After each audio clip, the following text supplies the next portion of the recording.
So today I'm going to study the shaders examples from Raylib. I don't know if I'm gonna be able to. I don't know if I'm gonna be able to uh, make it work because I still haven't tested. So I remember that I was having a problem with the paths last time that I tried to do this. Here somewhere. Because on the function, I think that's the function that Raylibs provides you requires you to put the paths here, and it wasn't working because of probably the way that I'm making the CMake files here.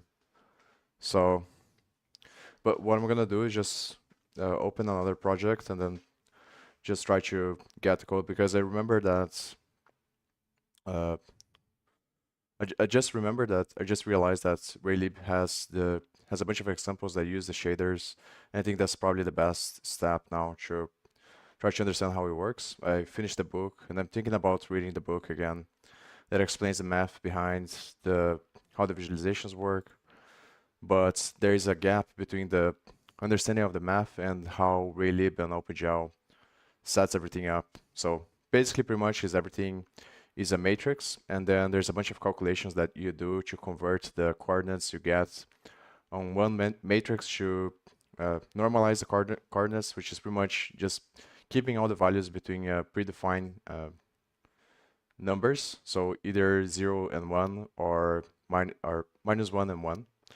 And that allows you to, regardless of what device the person is using, it's always going to be the same coordinates. That's the reason why they normalize. So there's a mathematical operations to take the coordinates, the absolute coordinates, and normalize them so that they are standards, let's say. And then there's other calculations to calculate the position of the objects in relationship to the position of the camera, because obviously they're going to be different. So like there's the road coordinates, and then there's the object and camera coordinates. And you have to do some matrix multiplication to get the absolute coordinates every time you make a transformation. So but when it comes to OpenGL and how they do it with Raylib, I don't understand very well. So I think that the best thing to do is try to make the shaders work. I'm gonna put some music.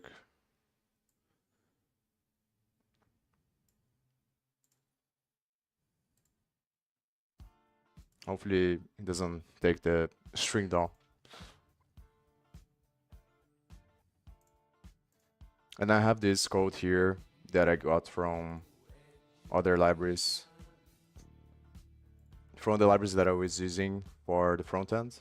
The difference between the WebGL and OpenGL is that there's the right hand and left hand row sides, which just means that basically the Z direction is going to be different. So I believe that WebGL, the Z direction is positive as you go into the visualization, and OpenGL is negative when you go in and positive when you come outside because of the hand you use to demonstrate the coordinates. So there might be some stuff that I have to change here. But I think after I try to make the shaders work with Raylib, or make the examples work to understand a little bit more, what I'm going to do is just I'm probably going to have to recreate these classes here on C++, because these classes are used to keep track of how all the data on the matrices to perform the visualizations. And then use them as an API to pass different properties like the color that is going to be used on the meshes, and obviously there's classes for the geometries as well. So the colors and the positions, I think. And then they use this quaternion here, which is a matrix that allows you to do, I think that the quaternion allows you to do a bunch of translations and rotations at the same time, only using one matrix. But I have to review all this stuff again. I understand the concepts very well now, but the nuances of everything is still hard to, because obviously just hard to memorize.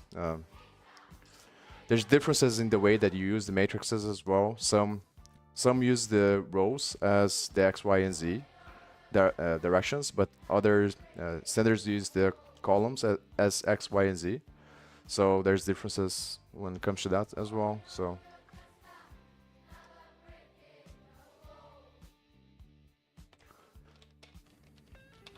So basically, it's gonna take a lot of time.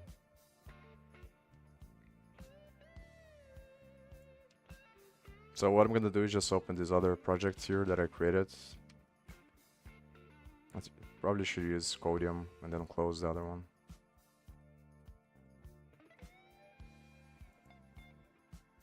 Then I'm just gonna copy the CMake list file.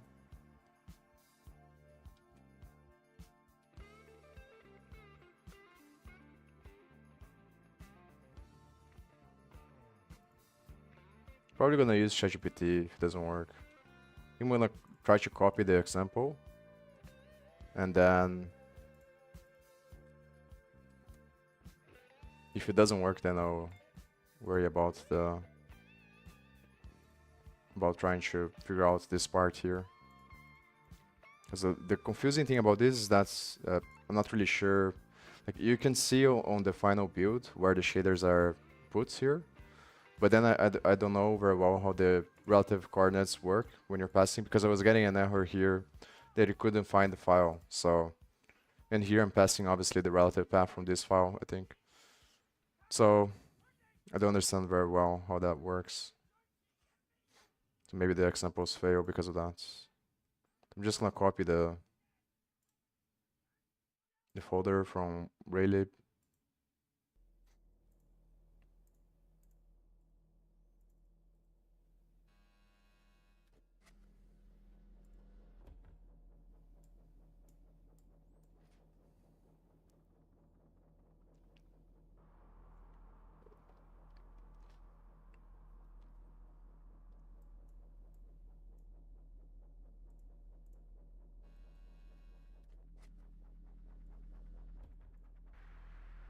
So I think that's pretty much all that I need, and then the source folder with the main CPP. And then just delete this other file that I put here.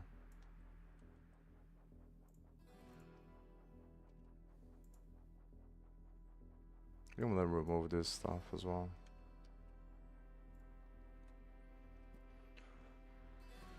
So, yeah. I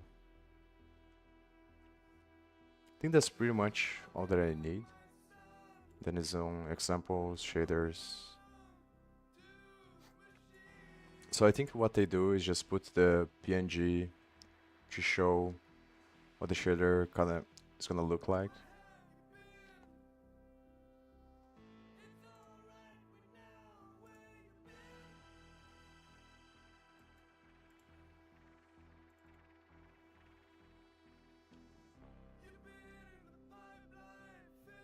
There was one about fractals, the Julia sat. I think I'm gonna do this one.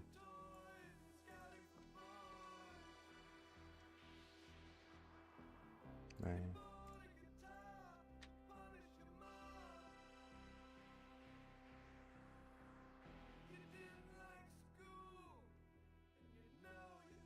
And the problem is the files here. So I'm gonna have to do another.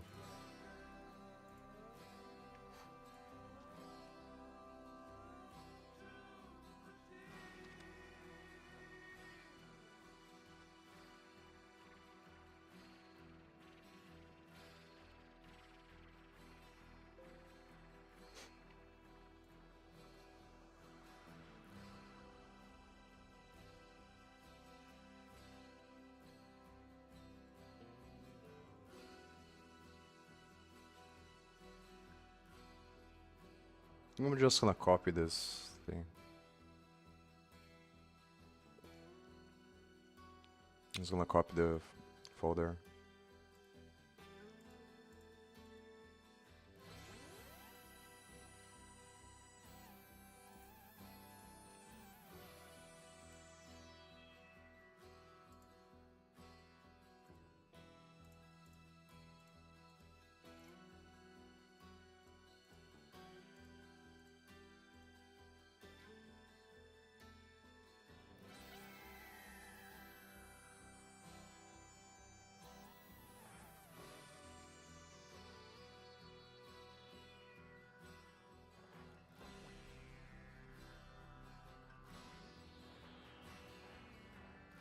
So hopefully this works.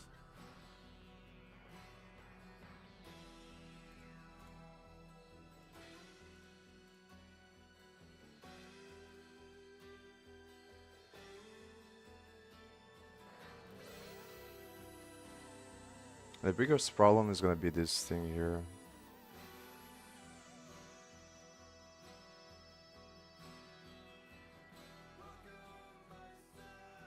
I think you should remove this stuff and just try to do it with the path. Because if that works, then it's easier. Don't have to think about.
Nice, it works.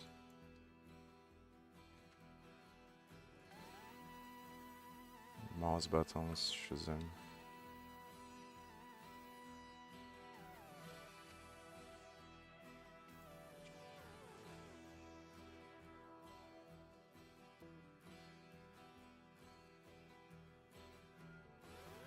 So I'm gonna paste the.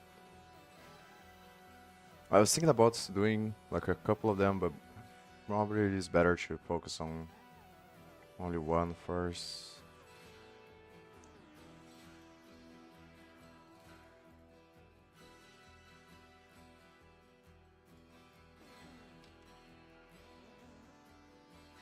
Put this to resize the window.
I don't understand why they use this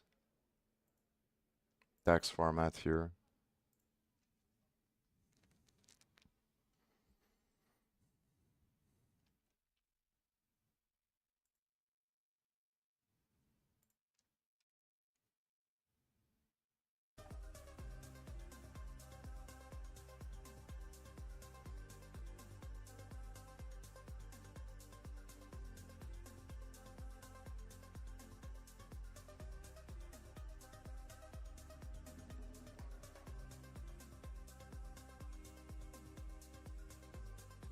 So the thing that I'm trying to understand is that, so based on the book, it seems like you have to do the calculations on the shader taking into account the matrix of the camera, and because there's the camera matrix and the road matrix.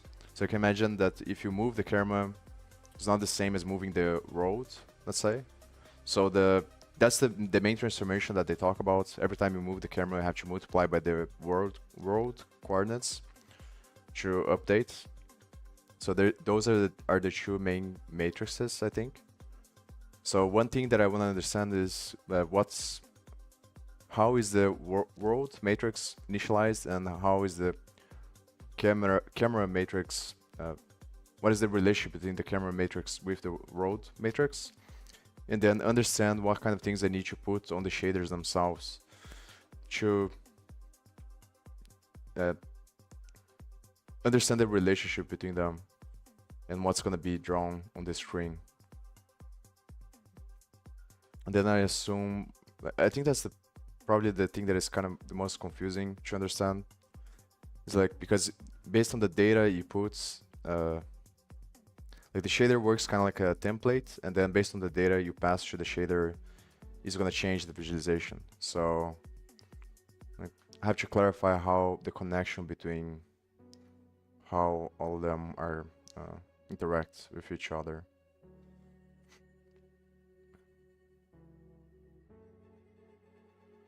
So probably the best thing to do, maybe you should get a simpler example to do things here, because this is going to be more complicated because it's the formula for the fractal.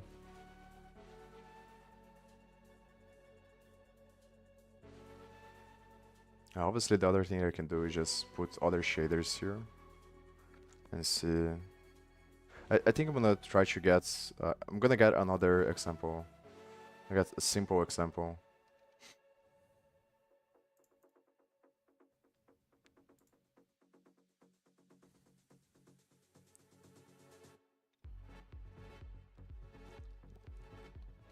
And it's a good thing that it works though.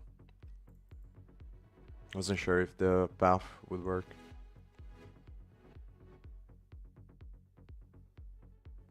So probably the mistake that I did on the other one is that, like, here is assuming that the path is from, it's putting the path from the root directory. So maybe if I do that on the other one, it's gonna work. So what I'm gonna do is just find another example.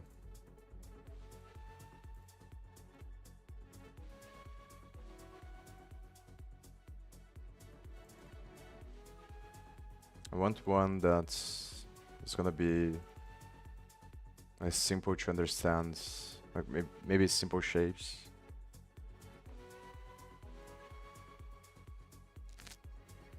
And then probably the best thing to do is just try to change the, maybe this one is good. Try to change the code on the shader and see how it changes the visualization. The other thing that I have to do is to understand, I think this example doesn't have the camera. It's like, what is the relationship between, I still haven't done, like I did this thing here. So in order to make this, I was getting an error. In order to make this work, I had to include this thing here, and it seems like the warnings went away. I'm not really sure. I haven't tested to see. And these are just predefined variables by Raylib. But those functions here, as far as I understand, they move the camera based on whatever these constants are going to be, which are going to be floats that are defined on Raylib. So another thing that I have to understand is how so it's pretty much like this that you initialize, but then what is the relationship between this and the road? So maybe it's worth spending some time going through the source code, try to understand how everything is connected. Maybe I should, I think I'm gonna see if I can open, I'm probably gonna read the book again because it's very good. So pretty sure that I saved on the bookmarks, but I don't remember where. C++.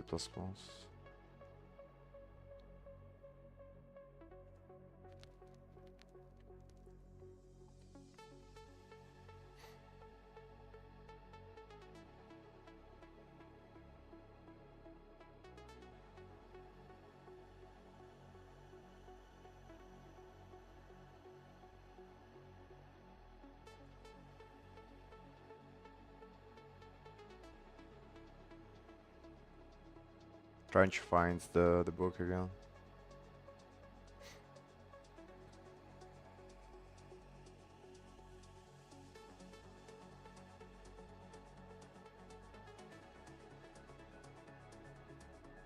I'm just gonna search for it.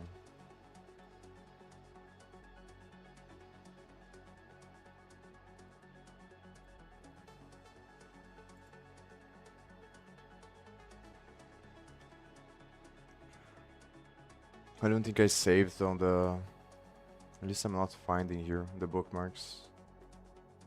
I wanna, but maybe it's not worth it to do this now because there's some parts on the book that they show the way that the camera works.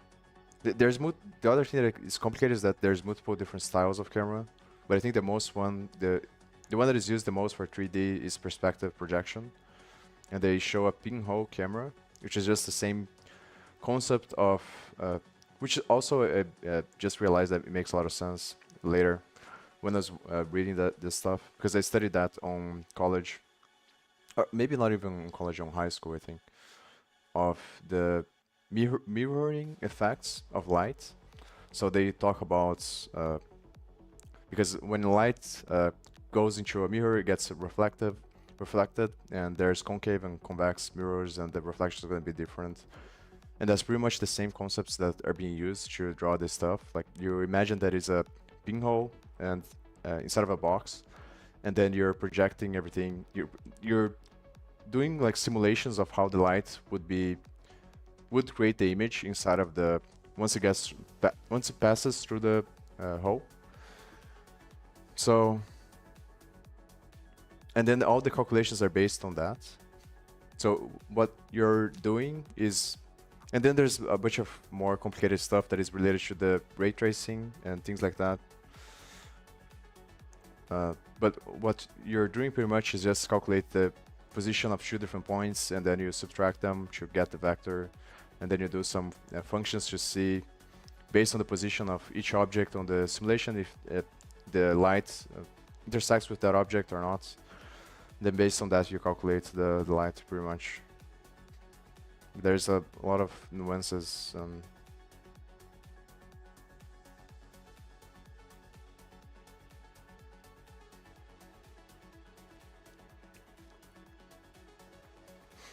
The thing that is hard is to visualize how everything is connected, like, and to make sense on the codes of, because you're doing everything on 2D.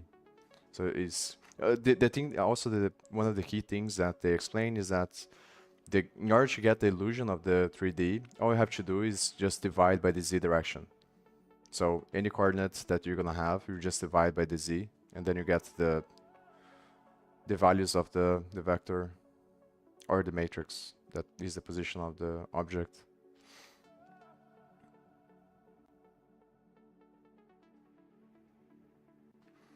I'm not gonna find on my, maybe if I go to, I found them on Discord, so I think I'm gonna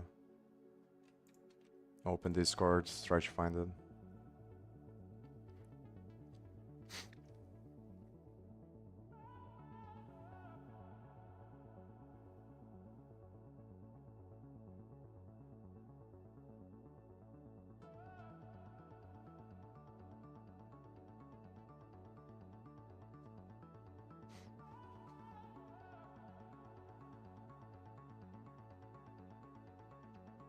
It's hard to merge the two things though, because like most of the resources, they either talk about like OpenGL or they talk about the math. I couldn't find very like a lot of resources that talk about both of them. Like on WebGL, how do them construct the thing.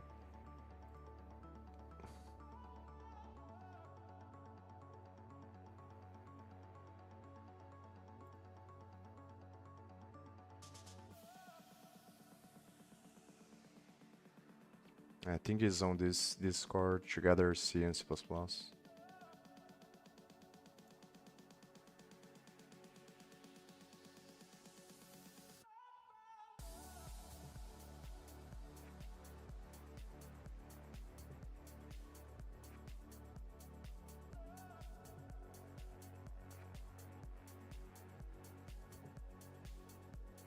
Scratch pixel. This is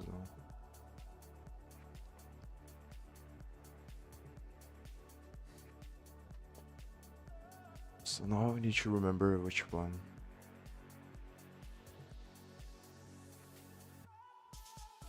Yeah, that's the stuff.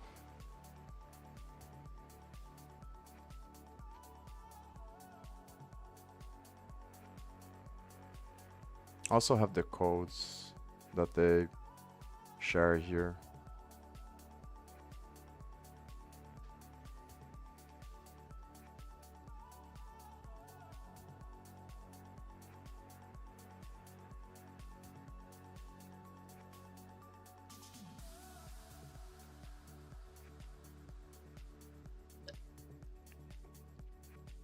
So probably the main thing to understand in the beginning is how do they initialize the coordinates on OpenGL?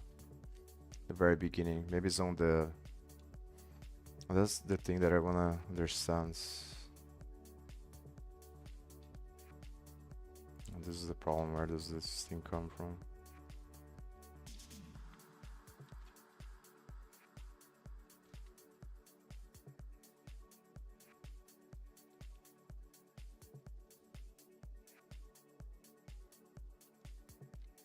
Maybe it's better to just go over the like a simple example and then try to play around with the simple example.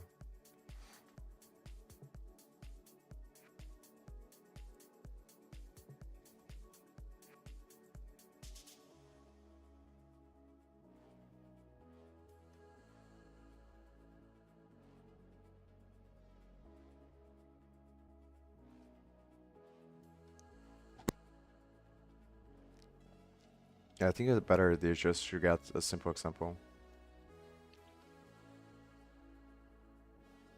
I'm probably gonna go, I'm gonna uh,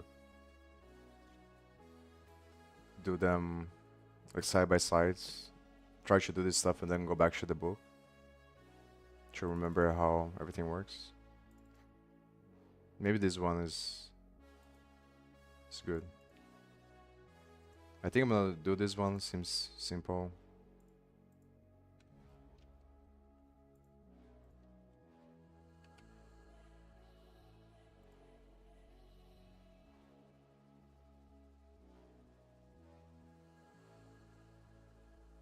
But this one doesn't have any.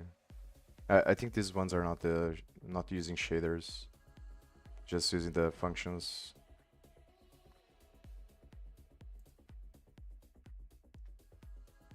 Yeah, so it has to be the other ones.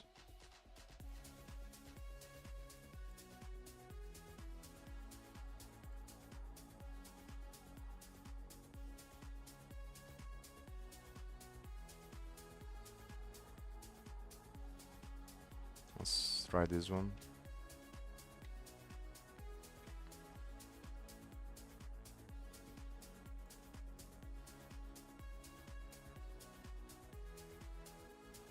I get some errors like this sometimes. I think it's because of the compiler that I'm using. It's kind of annoying. Because I know that this works on some situations. So it might be because of C and C++ compiler difference or something like that. It's the same with these declarations here. It's kind of annoying. Resources, shader.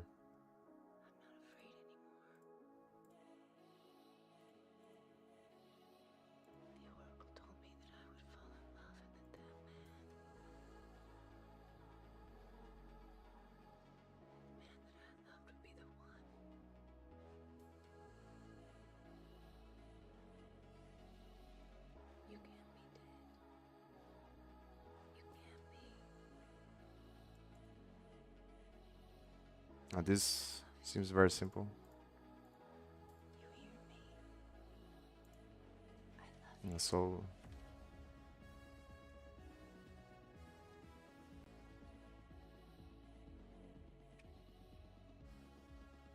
this is the only problem. So maybe if I initialize the way that I did on the other thing.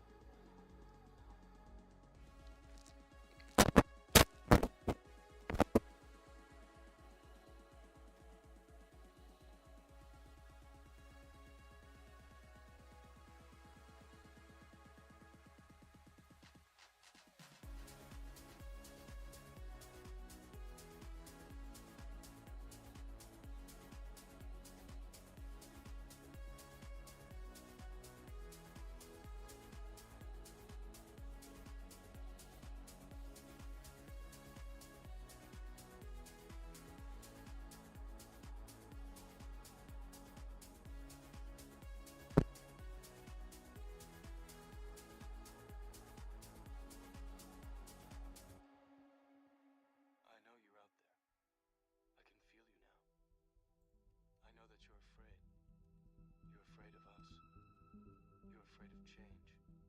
I don't know the future. I didn't come here to tell you how this is going to end. I came here to tell you how it's going to begin. I'm going to hang up this phone, and then I'm going to show these people what you don't want them to see. I'm going to show them a world without you. A world without rules and controls, without borders or boundaries. A world where anything is possible. Oh, but it's the same thing. Oh no, at least this one is using this shader. It's using the other stuff to draw.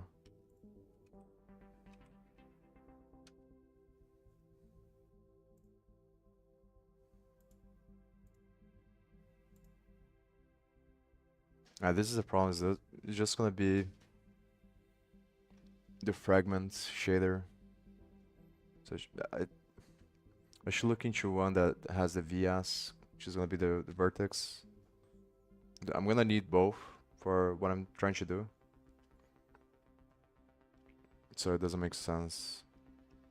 Maybe try to find an example that uses the base ones. But this is kind of the stuff that I'm struggling to understand. It's like, what is the relationship between the code here and OpenGL? So at what point should I determine how the position of each thing is gonna be? The position is gonna be the vertex, but still. So this uses this MVP, which stands for Model View Projection, I think. Just the model view projection are three different matrices that you multiply in order to get the final position, I think.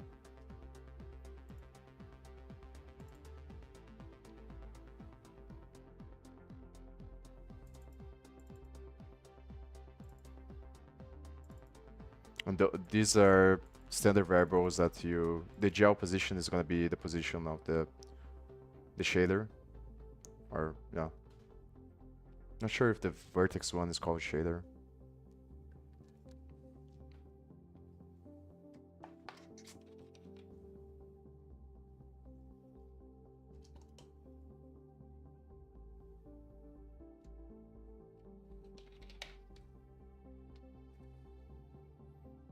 So I'm gonna try to find one that uses the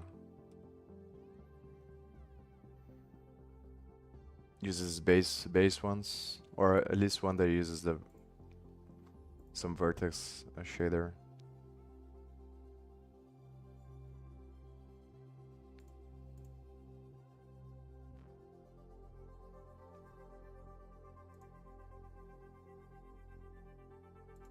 Great, doesn't have anything.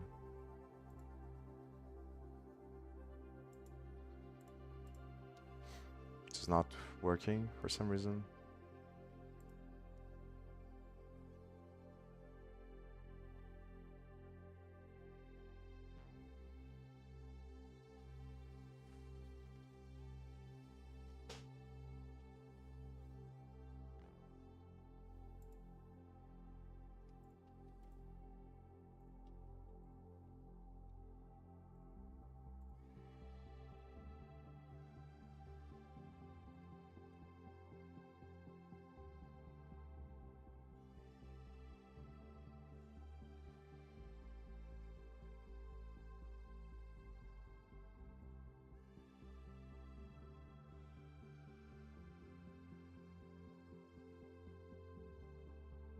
So maybe if I study the code for this or the function here.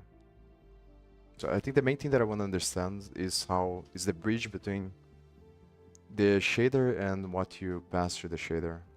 That's probably the best direction. So I have to study these functions, begin shader mode, because I think those functions are going to be the functions that call stuff on OpenGL. It's going to allow me to understand. So maybe I go back to the other example. And this is kind of the annoying thing I have to search based on here.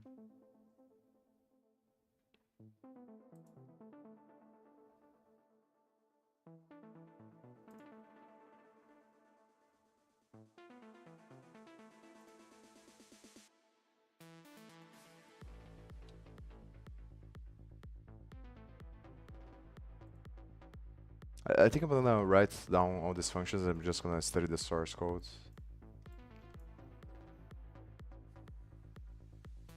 So the main thing to understand is how what should.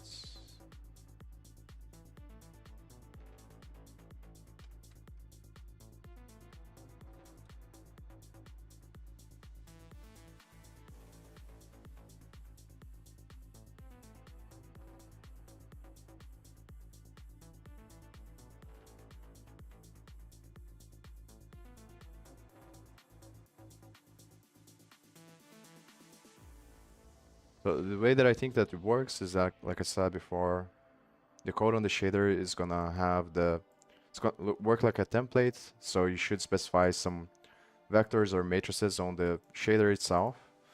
Then based on that, you're gonna pass some data through these functions on Raylib.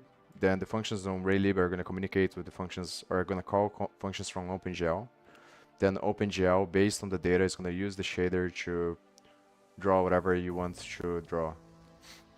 So I think the main thing that I want to understand is that there's like several different things to understand. One is what is the initial position of the matrix from OpenGL, then how that position is gonna interact with the camera position, and then how should I code the shaders keeping that stuff in mind. So I know what kind of data I'm gonna have to pass and like trying to understand what is gonna be the best way to structure the C++ classes so that I can manage all the calculations that I'm gonna have to do to manipulate the stuff that is gonna draw stuff on the screen. And like once I get to the point that I have at least some understanding of how everything works, then I can just just not copy, but base the stuff that I'm gonna do based on these things here, which are from 3GS, because it's probably gonna be the same thing. So these ones, they create these classes, and then based on the classes, you initialize everything. This is the code that I wrote for the front end. So you just create the class based, and then you pass like what attributes the shader is gonna have. I think the material is gonna be the stuff that is gonna define the color of the shader, and then because of the ray tracing, the way that it works is that there's backwards ray tracing and forwards ray tracing. Backwards is when you shoot the light from the position of the camera, the position of the view, into the objects. And then shooting the light is just calculating how the vectors from that position, you just put a bunch of calculations based on angles and the distances between points. And then you see if, based on those calculations, there's control flow to indicate whether or not the light hits an object or not. And then you do this like several different times, and then based on that, you create the visualization. The other aspect you have that is used to emulate more how it works in real life is the science and physics behind the refraction of light and the absorption from materials. Because all the light is just different ways that materials absorb light. It's like light hits the material and then goes back to your eye, and then based on that, it has different colors. So they simulate all of that based on a bunch of calculations. So that's the way that I'm thinking now. So the classes are going to interact. So not only they have the classes here, they're going to have the standard shaders for drawing each thing, and then the class is going to be the API that is responsible for connecting whatever pattern or whatever information you put here with what the shader is going to receive. And then on the base class, which I think is this object to 3D, there are a bunch of functions that are going to change the calculation. So the state of the class represents the state of the shader of the object, and then the class is used to calculate the update map or updates of the visualization of the object, I think. So this is obviously related with the camera. That's kind of the confusing part to understand is how this stuff is related to the camera if they are different things.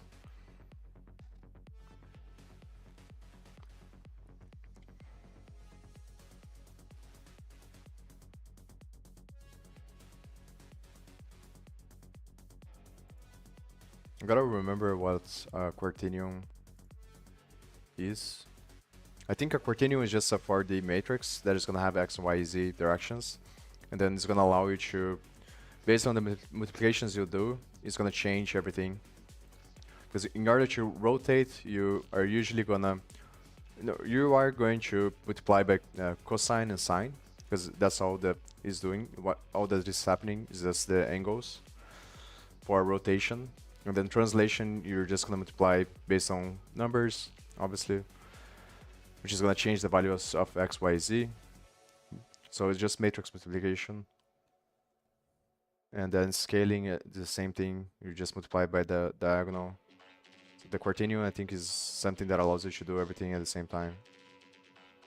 And I know that they talk about here, and they also share a link for the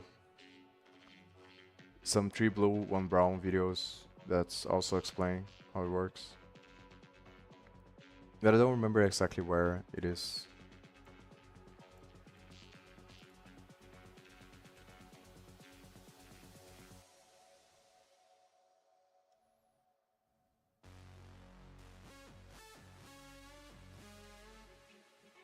Whatever.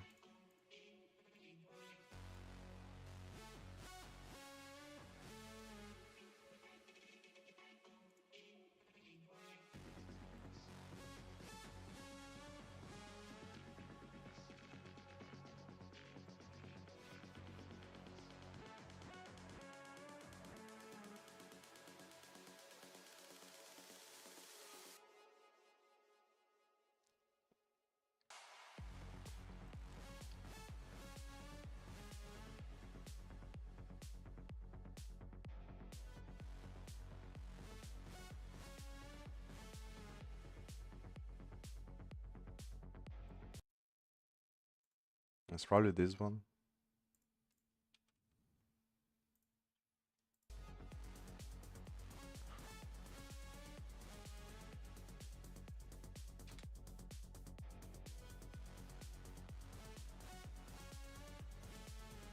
I don't understand this thing about locations as well.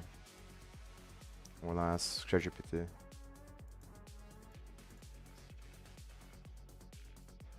What does it mean? There's some other code there that's in one of those main functions that it calls some location on OpenGL.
So what I'm gonna do is just go over the source code and then use ChatGPT to ask questions.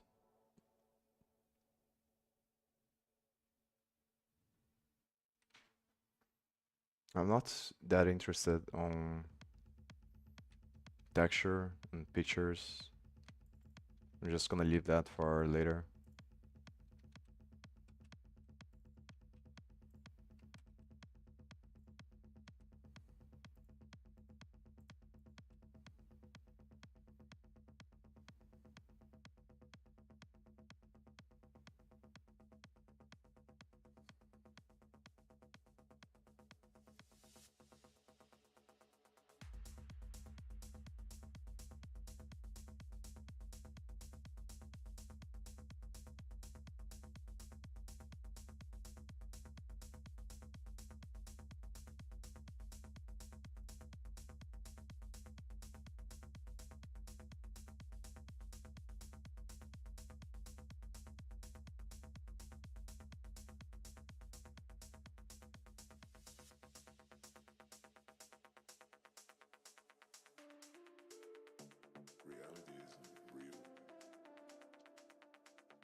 So what I can try to do is just use the like the code that I have there and then remove everything and then just put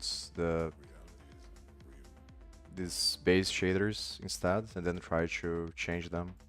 Just see what happens.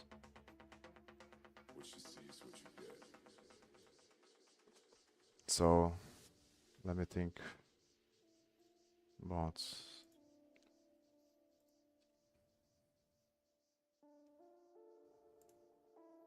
I think that I don't understand why use text format here.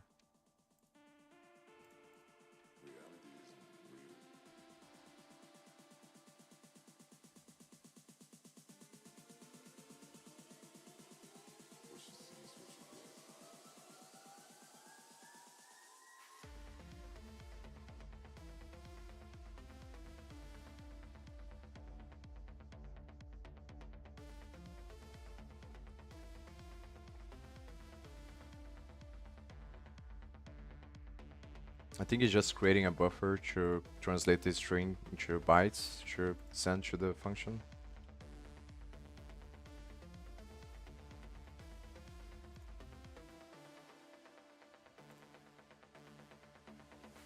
This is the one that I remember. So I think this function here uses there's a bunch of locations here. So I want to understand how this one works. I think I'm just gonna paste that on ChatGPT and then ask.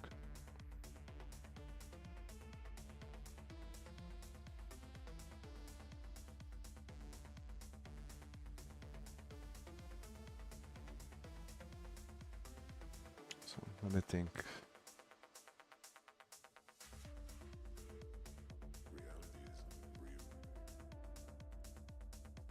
So another question would be,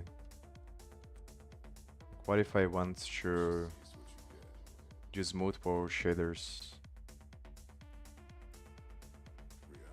Because obviously for each thing that I'm gonna do, for each string that I'm gonna draw, it's probably gonna be a different shader.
I think that, so it would be like one shader for each geometry you want to create, and then the thing that changes between the geometries is just the data you send to the shader.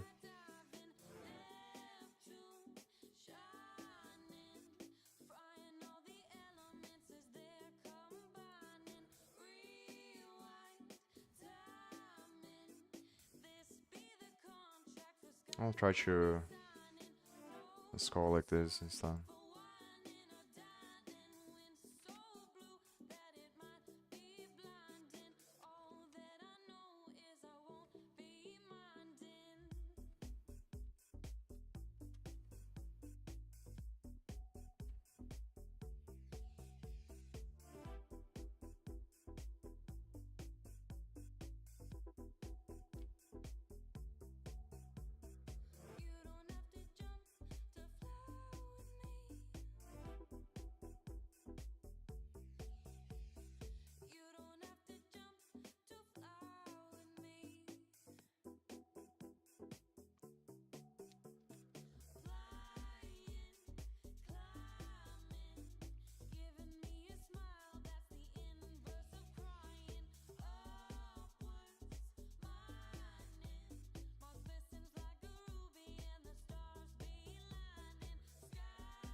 Let me remove this other stuff.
Okay, so it has a location and an ID. I think the location should be probably something to do with how OpenGL is gonna keep track of each shader or something like that. So I'll close this. So the main thing that I want to understand now is how can I interact with this to change whatever is gonna be shown there.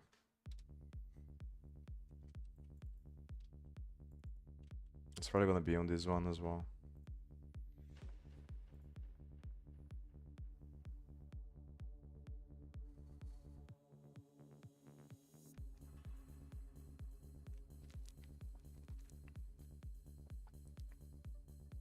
So I'm gonna run this and see what happens, and then I'm gonna think about what direction is better to go. So one way that I'm thinking about doing this is just exploring this function first. So first I need to clarify what's exactly does these locations mean. It's gonna be probably something related, I think, with the way that OpenGL is doing the visualization. And these are like values from, but it seems that this is declared by Raylib, but it's probably to keep track of the way OpenGL is rendering everything. So I need to understand what is the connection between this and the locations from the shader. I think that these are gonna be the stuff that is used to, like, this is the data that you send probably when you want to change how the shader looks. So I need to understand the connection between this and how does the code here from the shader is gonna change the visualization as well. And then I can ask questions. So I'm gonna try to do it from scratch, just based on these base files here, change the code here, to try to create the geometries that I want. So probably another good idea is to look into this project here. Yeah, I think that's the best idea probably. 'Cause I know somewhere here they have the shaders that they use. So probably study this project, try to find the source code for the shaders they use, and then try to incorporate from the beginning there. I'm pretty sure there is a folder just with the shaders. I don't remember exactly. Maybe it's this one. Shaders. So it's probably JavaScript string that they put the shaders. So how can I? These classes that I opened here is the ones that I'm using on 3JS. So obviously the idea is to try to figure out which shaders they use, and then I can get the source code from here. So get the source code from here, try to incorporate the shader on C++ maths here.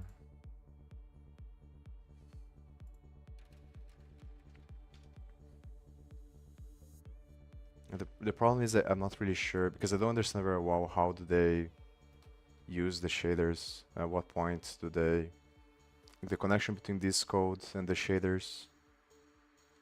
So it might be hard to find. I'll be right back. Try to compile.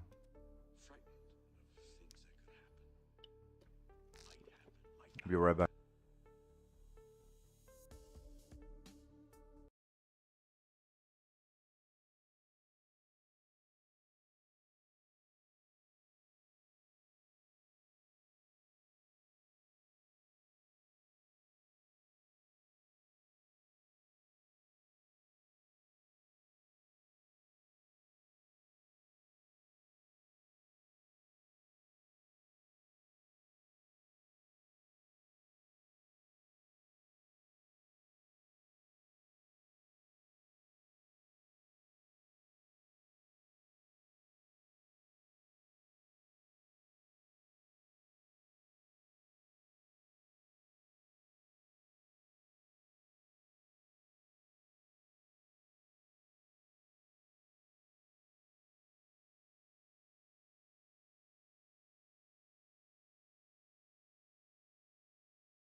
Just gonna remove the camera so I can think more.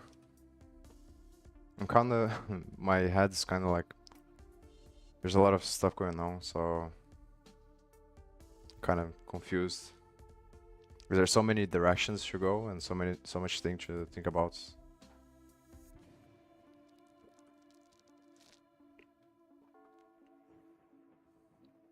It looks like something is wrong here. It seems like it's not loading something.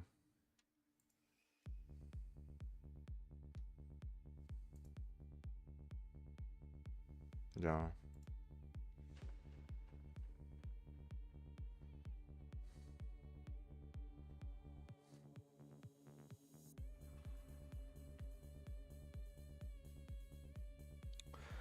Maybe a better thing to do is just go back to another example. I think like trying to figure out what is the best way to go about this. Should I get an example again and then go from there? Should I look at the functions?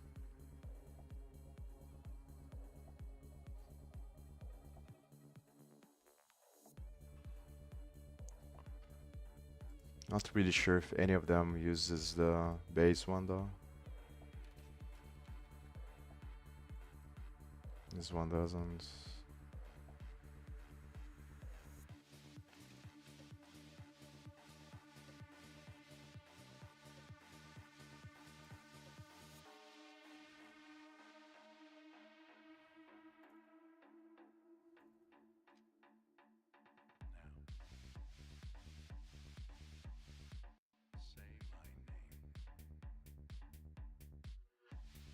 I guess the best thing to do is just copy one of them that it works and then change enough. Just use the base ones. Let's do this one.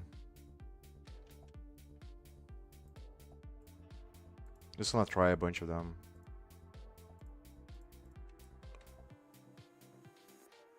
It has to be very simple though.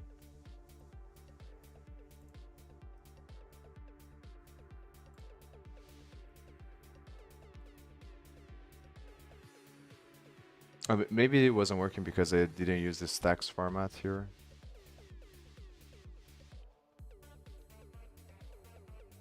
So this one uses both shaders. I'll try to use this one. There was a... Also, I think it's probably a good idea to go back to... There's some WebGL tutorials that are very good. I remember studying them. And they talk about locations as well, these tutorials here. So maybe I should go back to reading them. Because there is a process there that they talk about here, which is you create the vertex and the fragment, and then you create a program based on them, and then you have to create some buffers and pass some arguments to do everything manually. Yeah, array buffer. It's obviously going to be slightly different, but get attribute location. But I forgot what does it mean to have the locations.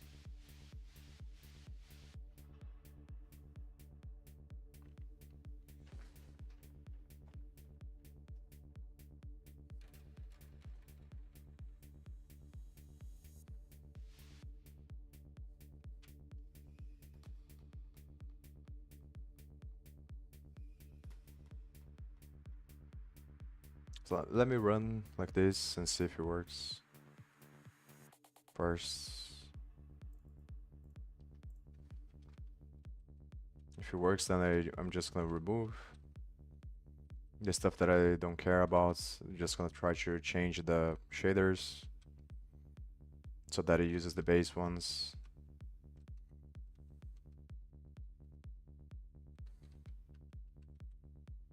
Then probably go over the... Oh, this is annoying.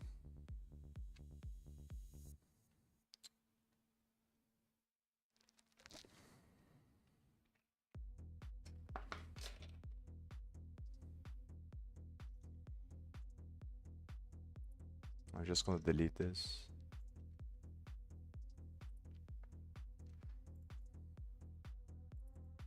shader location, set shader one.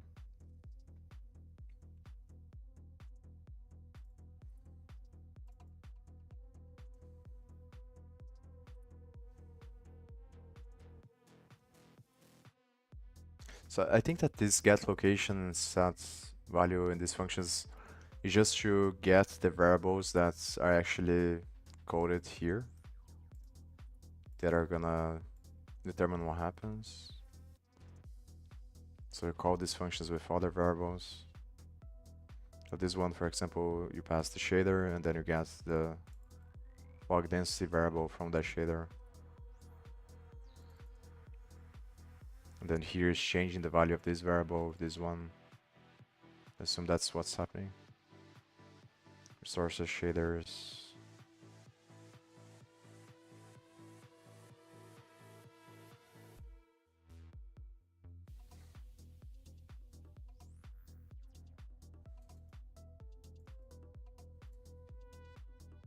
Lightning VS, fog VS.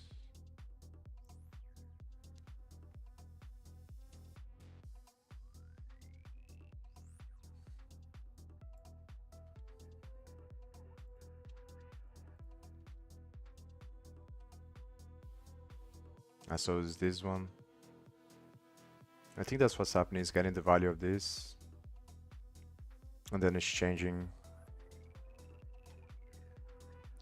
So location probably just gets the variables inside of the buffer, I think. Hey, what's up, man?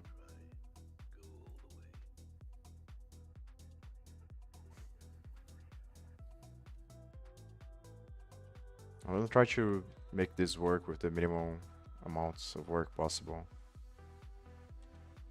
Just to see if it works, then I try to remove as many things as possible.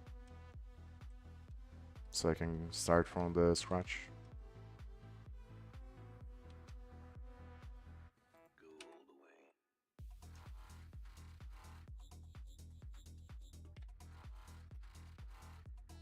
And this is the problem. So instead of fixing this, I'm just gonna remove.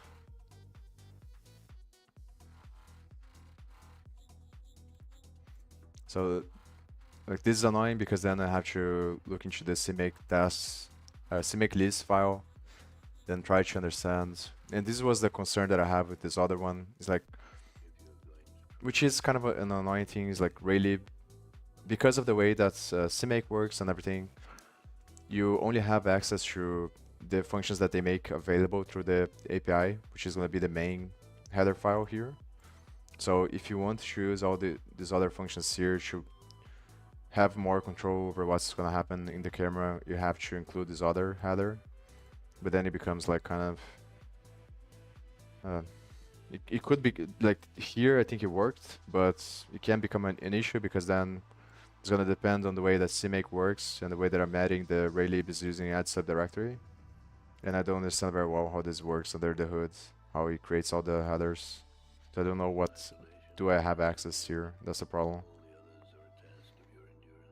So I want to try to avoid that. But here the problem is that I didn't find a way to use the custom variable to handle the camera. Yeah, so you can pass camera custom here to update the camera, but it doesn't allow you to set things up with the way you want it.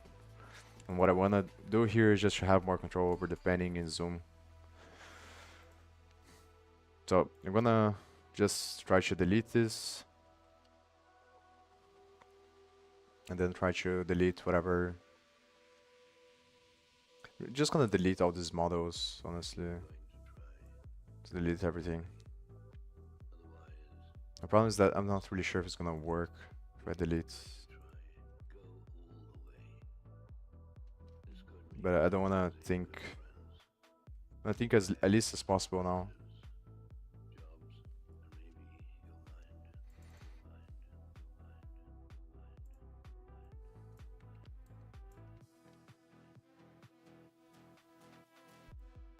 So I can focus on understanding how it works.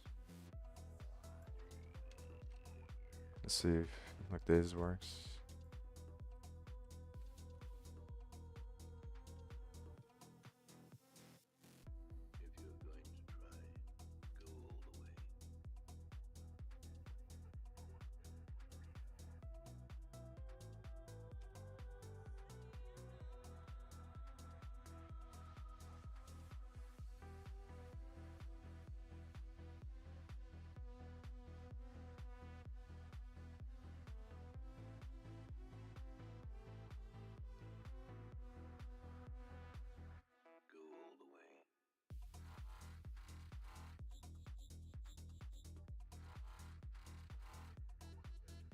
Great, it's working. So now from this point, we're gonna change the shaders here to base and natural base.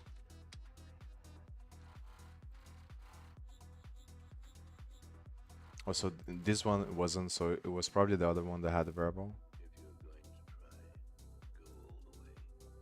Yeah, fog density. So there's this one. I think my intuition is correct. So the location just gets the variables. It's probably communicating. I'm pretty sure that it communicates using buffers, which are just binary. So you pass data from whatever language you are using and whatever API you're using. And then you pass it through buffers and then becomes binaries. So, but I'm not 100% sure. Like how does this stuff guess the variables? So it's probably OpenGL that is storing the shader somewhere. So I think the best thing to do is just go over the functions. So I'm gonna delete this stuff. Let me think about it. I need to go over the source code and then try to understand how it works.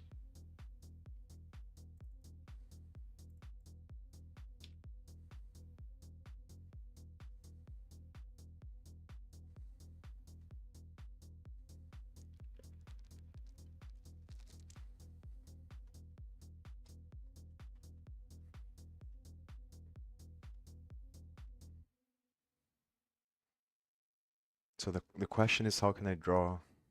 I think a sphere is gonna be more challenging. So maybe a triangle first. How do I draw a simple triangle?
So the way that you update is probably using this set shader value.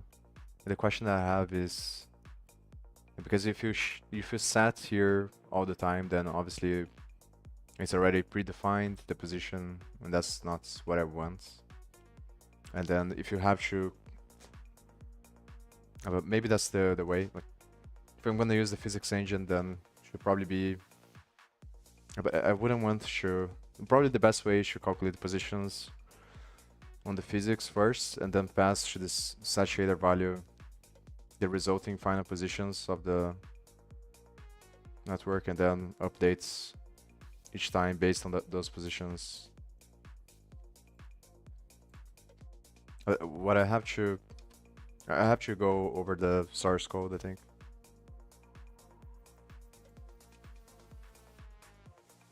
So just gonna spend some time going over these functions, trying to understand.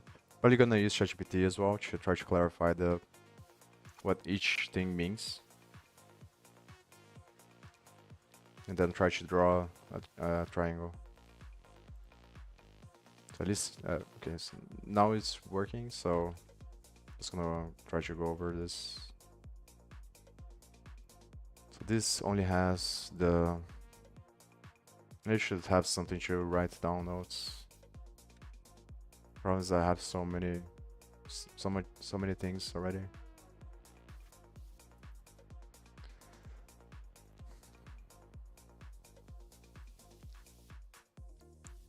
This just has an ID and location, which is gonna be an array with a bunch of the other stuff.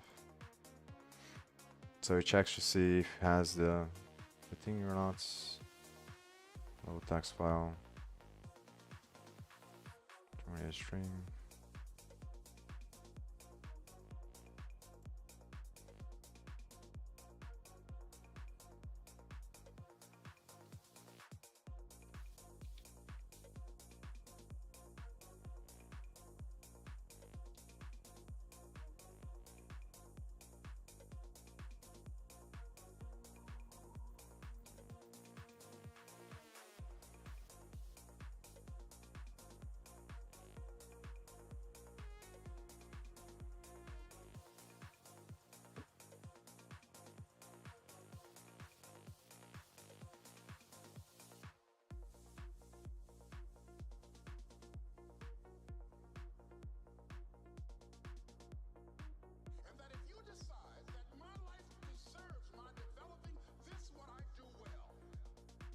It just saves everything to this stacks. So this is creating a pointer of type char to this malloc. It's gonna be size plus 1 times size of char. Just gonna be the size of the name, I think.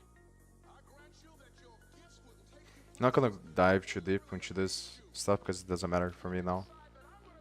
But I think what it's doing is just returning the string or this type here, the pointer to a malloc place memory that has the characters, and that's what's happening. And then it's putting that into this function here.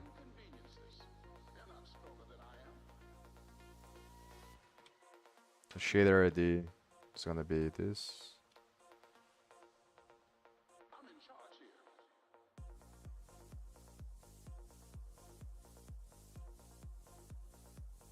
So this is pretty similar with the stuff that I saw here on this thing. So I think it's pretty much the same thing. Like it calls all these functions to set up the variables in the program that is gonna communicate with the vertex, I think. I'm not really sure though.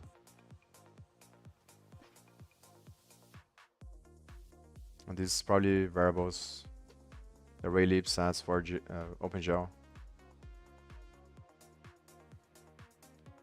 Compile a shader. So I remember that first you compile the shader and the fragmented vertex, and then you use both to create a program. But I don't remember the nuances of it. It has been a long time since and the ones that I saw was from the front ends with WebGL. So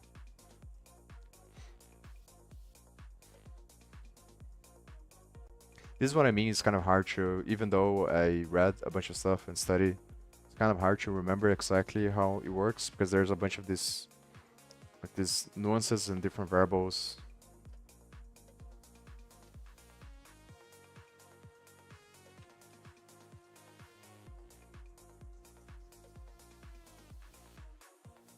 So yeah, I'm pretty sure I remember this on the front end as well. It's the same pattern. So I remember that they talk about on this tutorial as well, and there's some code that I have probably somewhere that they share, which does exactly the same thing. It's just because obviously want to minimize how much you repeat yourself, so you create these functions that are gonna create the beginning, which is always gonna be the same. This creates the shader and then compiles.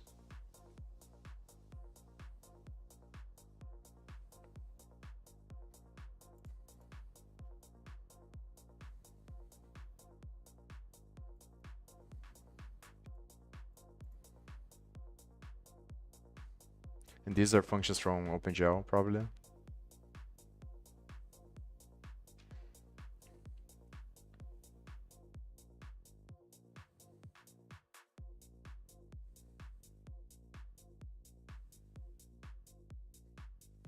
I don't know why it's not highlighting some of the things.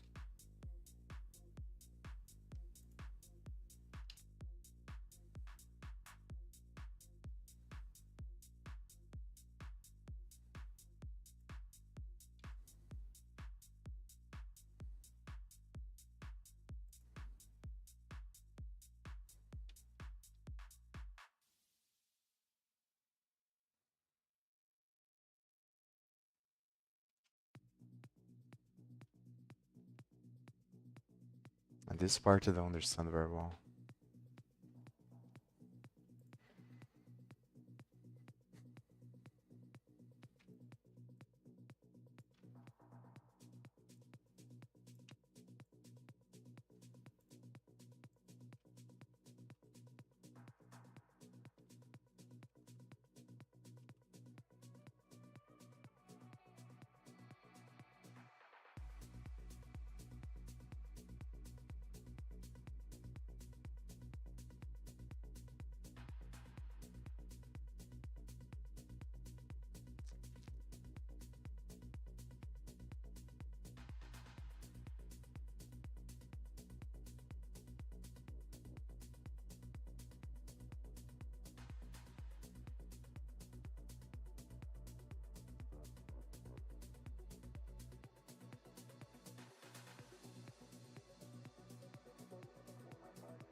So it seems like it is a function pointer.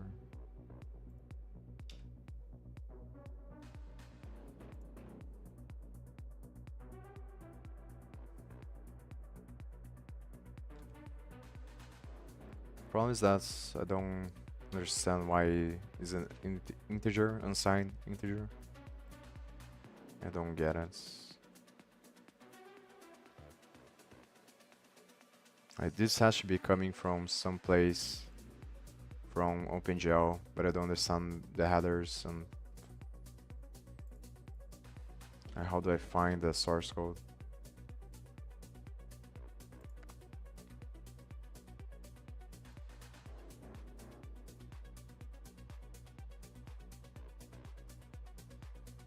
Oh, this is from this library here.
Maybe it's kind of pointless to go over this much right now, because I'm probably gonna read the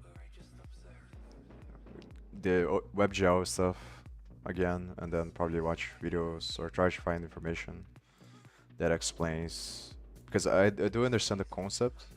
I'm just trying to. I'm curious about what exactly is happening.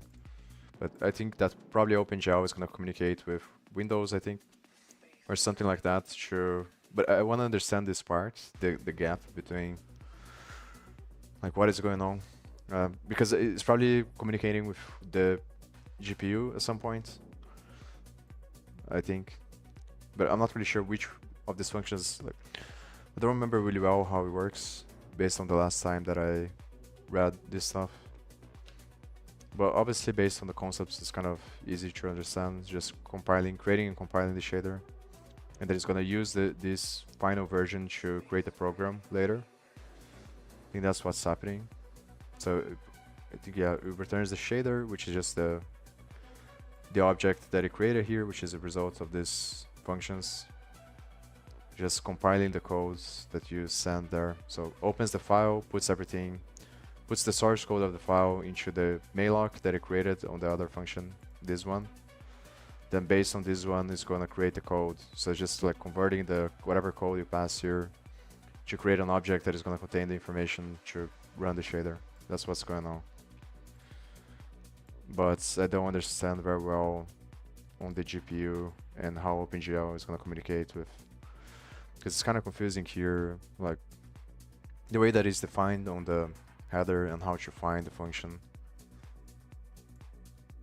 Just something that's I've been struggling with since I started studying C and C++ code. It's very hard to. It's kind of not very hard, but it's very annoying to find where the definition is located for the declaration, especially because you can have overloads. So maybe I should move on from this and. So this is gonna return the ID. Let's see. That's the other. So it does that for. So this one returns the code. Maybe I should look into the type though of this thing. Oh, so it's unsigned integer. It's just. This is the thing that I don't understand. So like it's just returning an integer. How is that possible? Like what does it mean for the shader to be an integer? It has to be something related with OpenGL, because it's probably going to create a map or something like that. It maps the integer with whatever code the shader has. Something like that. This is what is not very clear to me. So this is going to return an integer, and then it's on the same file. That's why it's annoying.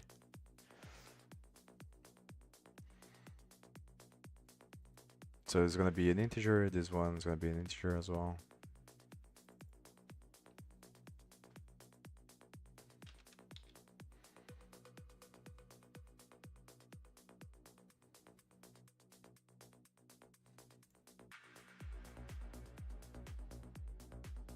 So it's gonna save the information here.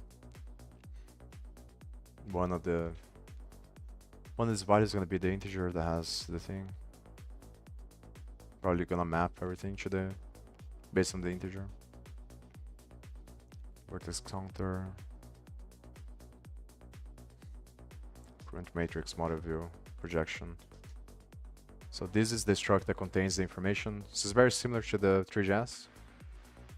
So all this classes, all these functions here, based on these classes, is pretty much the same logic. But obviously on C++ is gonna save everything on the struct, and on 3JS it saves on the class, JavaScript class. So I think that those things are the same as this one. So Raylib does everything, I think.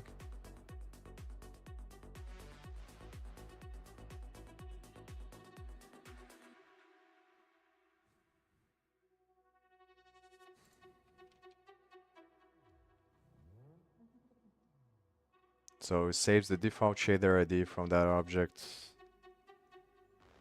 on the states.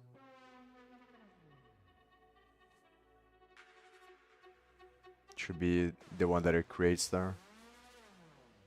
So I assume that it works probably as a map. That's what. So is this value here? That's what makes the most sense to me.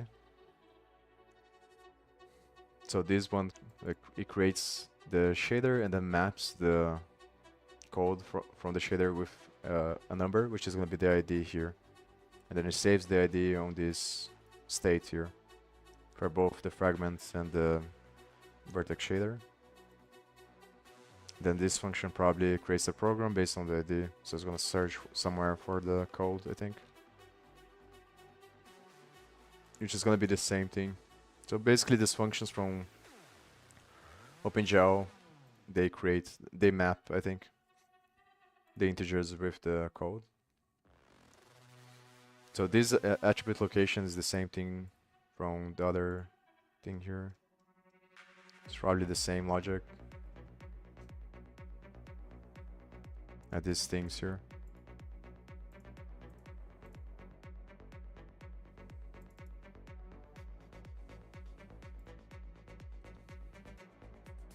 This is kind of the annoying thing though. I should find the thing. Because then I fall back into this thing here. I believe that this is a function pointer. Declaration.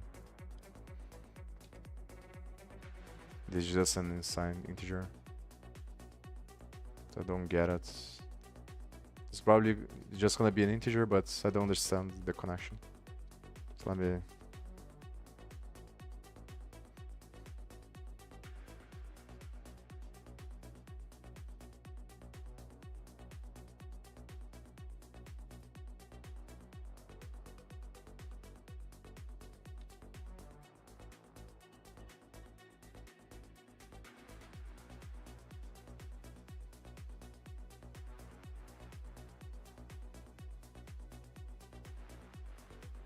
So the linking, I think, is the process of connecting the vertex with the fragment, but I'm not really sure. Now here is the same bullshit. It's just gonna be like... I'm not gonna be able to... I need to think about a way to find the source code for the function. So I think that all of these are gonna be function pointers that are from somewhere. Maybe I can ask ChatGPT. But it's kind of annoying though, because I want to understand what this is doing. What I assume it does is just like this one's gonna create another integer that represents the program, and then it's just gonna map somehow the integer for the program with the integer for the vertex and the fragment, so that it has cached somewhere the connection for the program in case you wanna use it later, I think.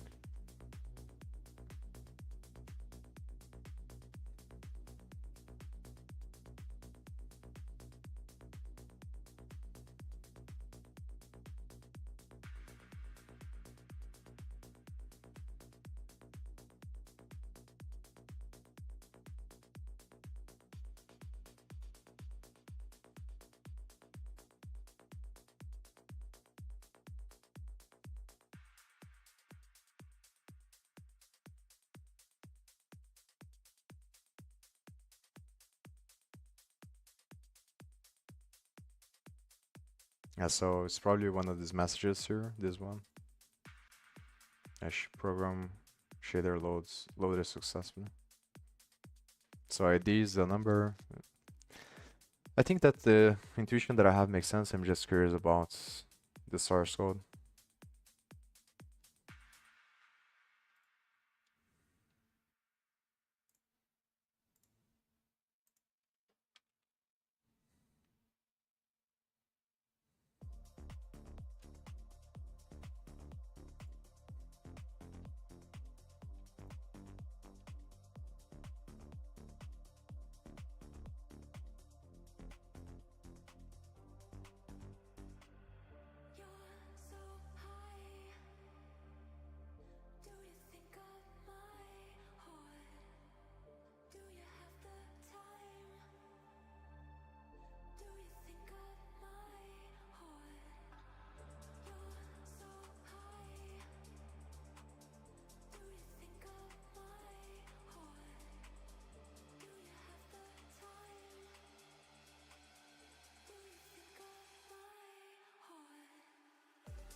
So I think it's using this one. I remember I looked into this briefly, but I don't. I couldn't find where this comes from. Where is the connection?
Oh, that's why.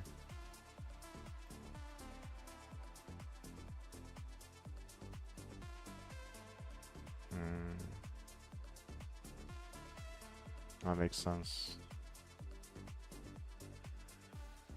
So the graphics drivers create the API and then they don't expose the functions. It's kind of annoying, to be honest. This is another thing that I'm probably gonna study next. Just the hardware. Already studied a bunch, but I want to understand more how it works.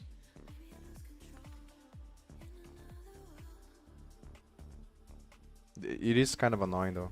I think that I remember seeing that OpenGL is open source, so I thought because of that the code would be available for how do they make that work. But maybe there's like problems because then you expose like the hardware or something like that, the hardware design. I'm not really sure if the hardware is open source, the design of the hardware.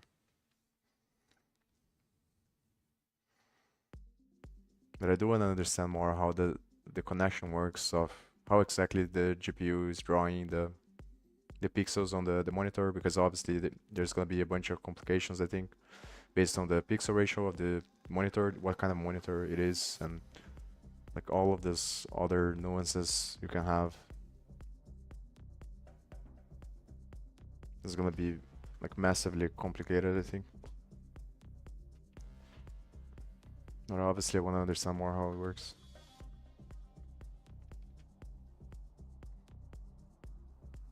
Used in GLAD's GL extension loader library to define the function pointer type for OpenGL functions.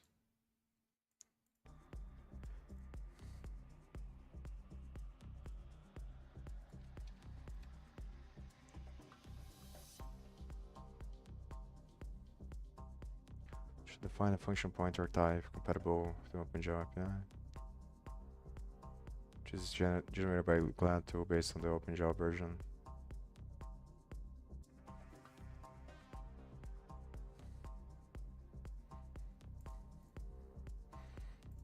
So let me go back. So I'm gonna have to assume that's what I think is happening is happening. This is kind of the thing though. How can I know? So I'm just gonna keep going and then see if I can. There must be a way to know exactly what it does.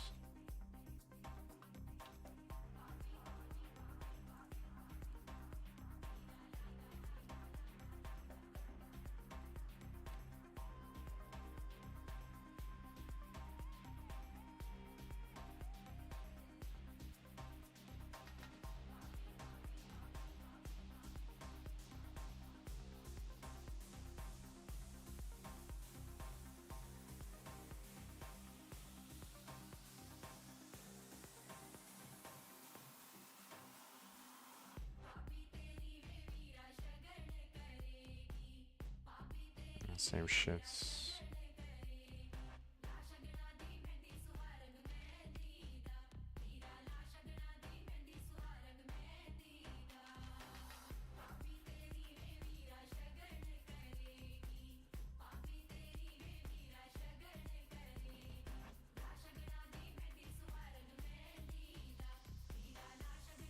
Oh, so I think the location just mean is just a number that represents the variables inside of the shader, because everything works with bytes.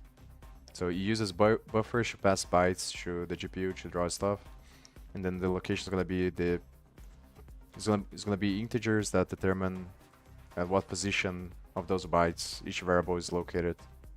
So I have to use that to get or to change the values of the variables. That's how I think it works. So it's creating this, both of them.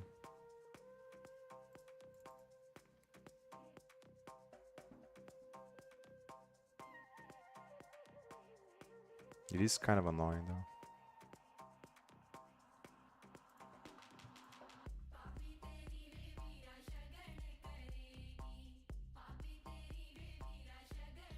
So it creates a pointer to klock based on max shader locations and size. So this is the maximum size of the shader, I think. So maximum size that you can put the code, I think. Maximum size that the code can be. And it's gonna be so yeah. So it is like that, I think. Yeah, the first position is gonna be 0. So the variables you can use, then the other ones are gonna be incrementally, like, one by one.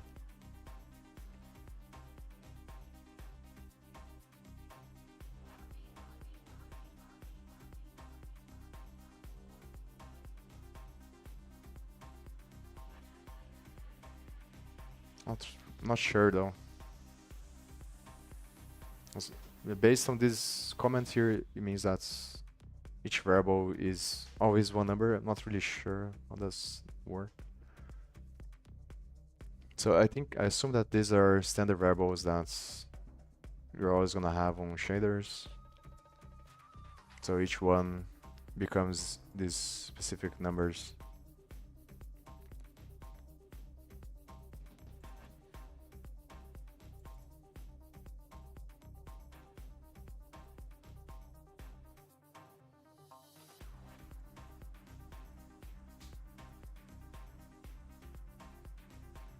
So initialize everything with -1. So if you don't use something on the shader, it's just gonna be -1.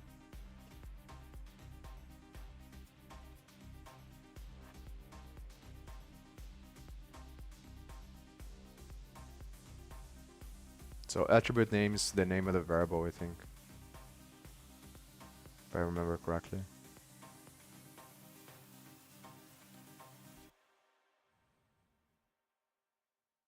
I have to read this stuff again.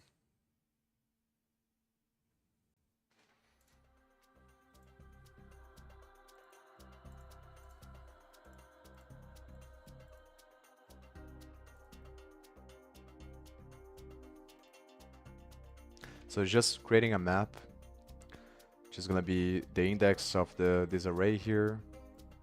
It's based on this enum. It's gonna get from the shader, the variable. So it's mapping the index of the locks with the variable in the shader. I think that's what's going on. Yeah, vertex position is gonna be 0. And it's gonna try to find if it doesn't have, if the shader doesn't have the variable, is just gonna be -1. But if it doesn't have the variable, it's gonna be whatever it was initialized with. So this is just gonna be the variable, I think, which is gonna be one of these here, for example, at the attributes. I think it's starting to become more clear to me. Obviously, it sucks that I can't look at the source code, but I think I'm starting to understand how it works. So the set, so probably the way that you always do it is you get the shader location, which is gonna be a whatever variable you initialize the shader with. So in this example would be the math model. So I think I don't, because I changed the shader is going to be -1, but if I put math model here as the name of an attribute, then it's going to get that variable and it's going to make it, it's going to change the value here. So first you get the shader location and then you use that to set the shader with a new value. And that's how you do it, probably.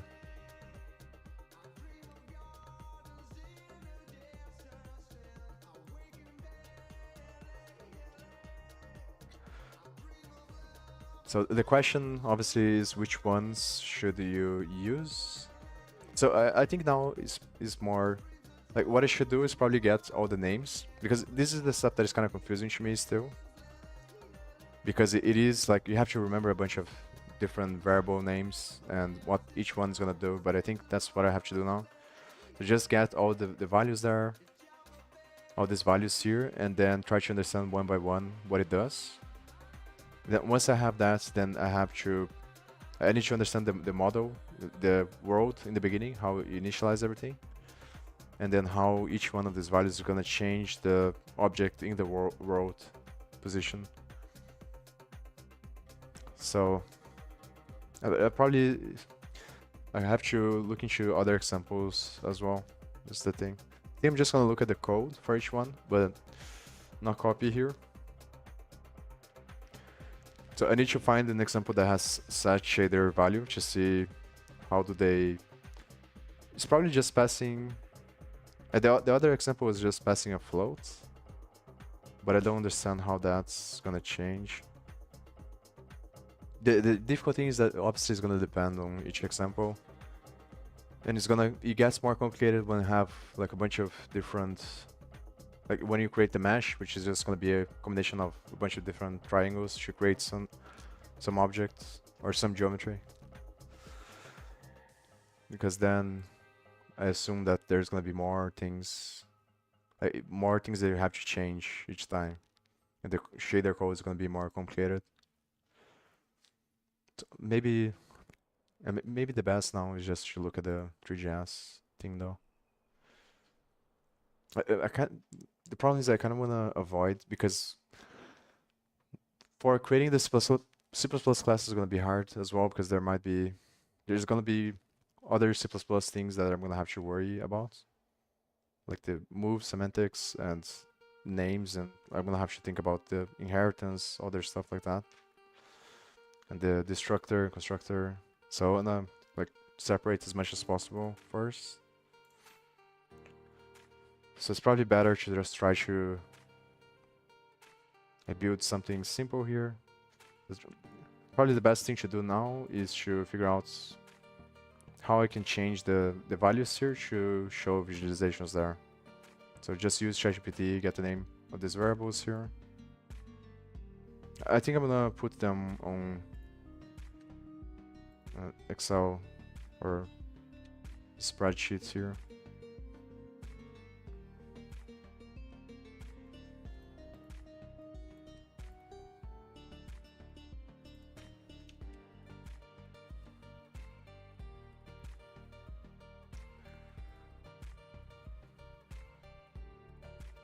So this returns the shader. So maybe I should look into these other ones first, but it is gonna be pretty much what I was thinking about. So maybe it's not.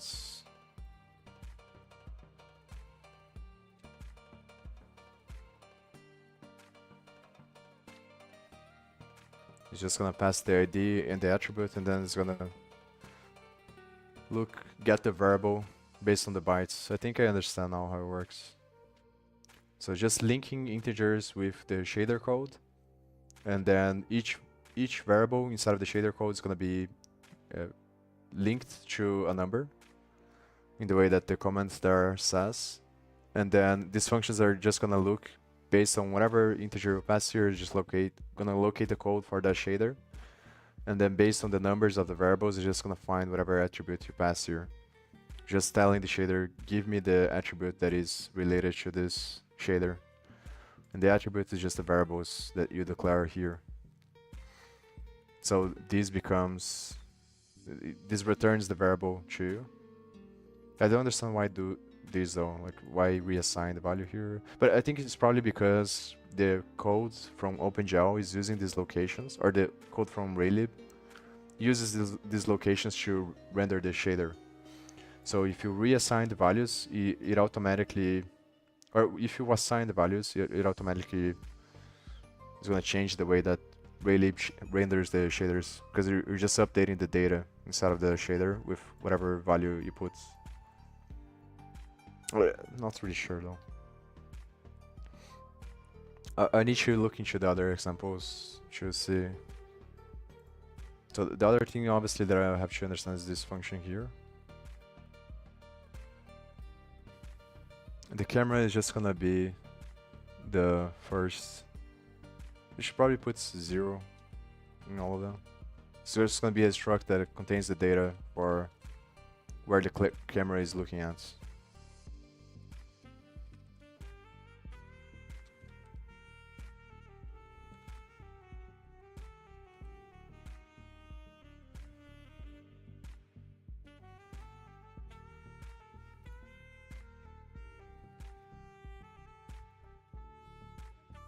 So let me think. Because the biggest challenge obviously is designing the class. It's probably the best thing to do now is just to study these other functions. So I need to find an example. I'm gonna look into a bunch of codes from the other examples just to see how are they using the functions to load the values, to draw stuff on the thing. Then I can try to use the same functions to change the. I want to understand which ones are changed more often and how. The problem is that the way that they change here is going to be related to what shader they are using. This is what makes it a little bit more annoying. But I think I'm gonna have to do that. But pretty sure I understand now how it works roughly.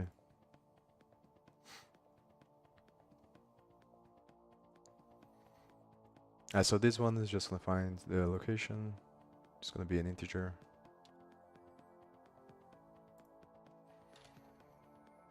So I think this is the other stuff that I was gonna. So because there isn't a type here, I assume that this is gonna be an integer. So this one returns an integer, so it's not returning the variable, it's just returning the integer. So I don't understand. I guess it's just updating. I'm not really sure though.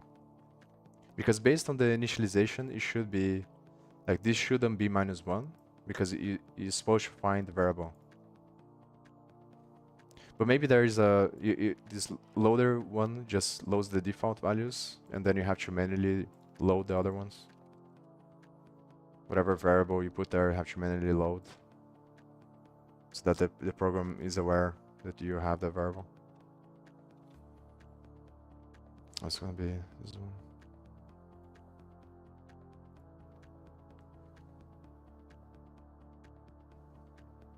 And so I think that these are like, which one is this one?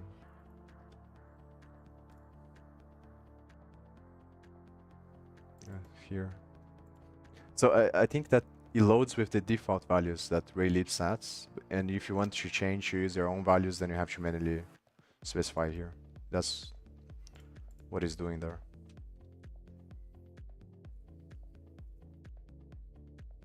So I'm gonna be right back.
Oh, so I get it now. So these are standard names for the variables, but it is kind of weird though, because it's doing I don't understand.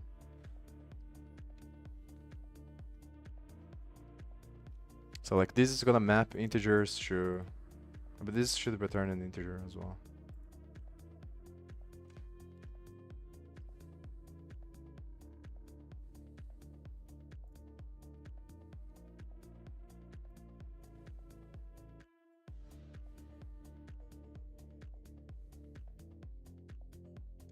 Shader location. So this is a pointer to an integer.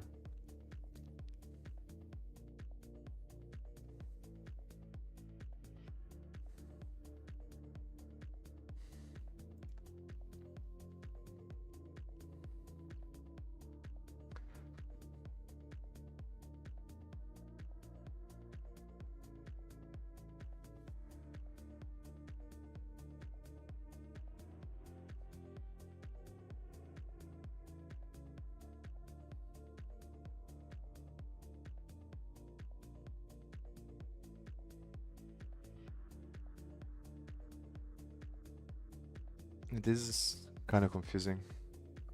So I don't understand the type here very well.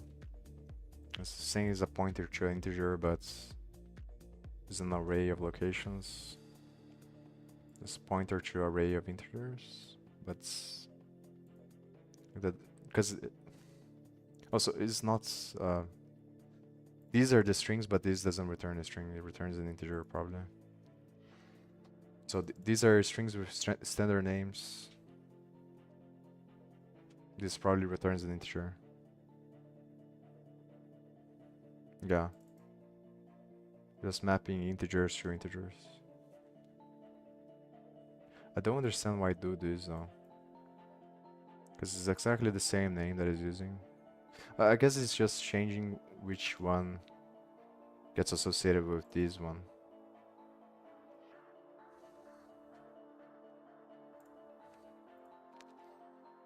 Matrix model.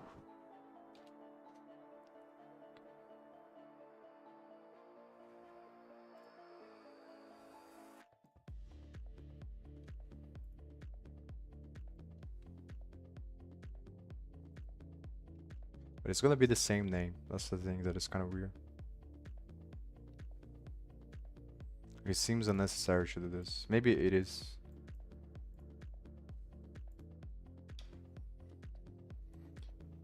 So the next thing that I'm gonna do is just look over more examples, just the code, and then try to see how are they doing. So both the shaders, to understand more about the shader code, and then how they do the C++ code to change the shader. I assume that depending on the way you do the shader code is already automatically gonna render something. But the way that I have there, it doesn't do anything because it's just a simple base one. And here is the same thing, so I don't understand very well why. But now I think I understand how it works. So shader, this one is gonna be the struct. The ID is gonna be how you find the code for the shader. Then these are gonna contain the mapping of the variables, which is gonna be the index of these locks is gonna map.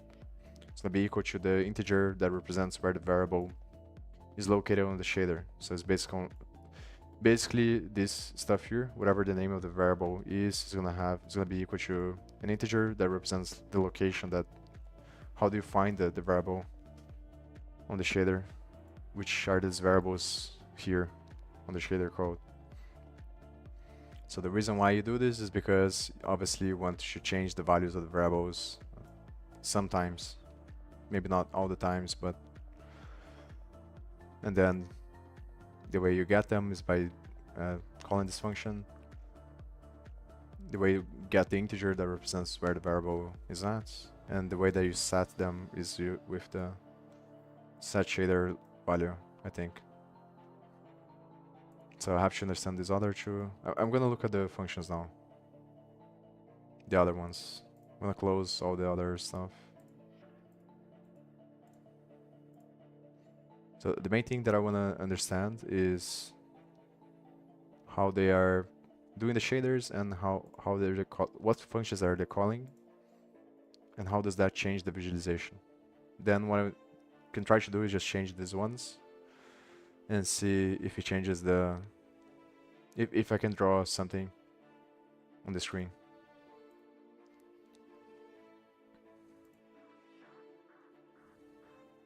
Maybe you should just close everything.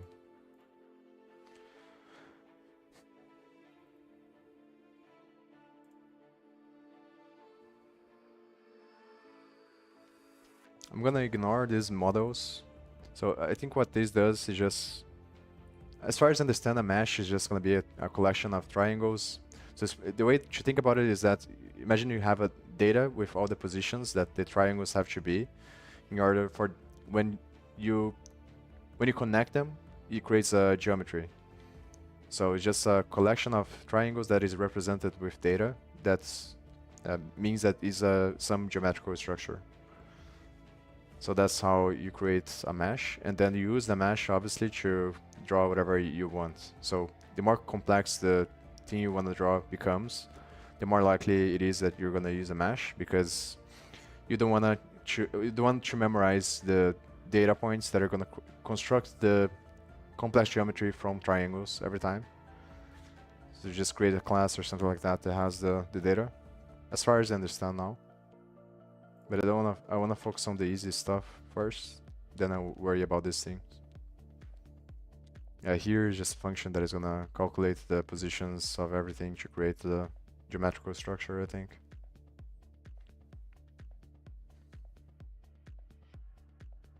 Yeah, triangles.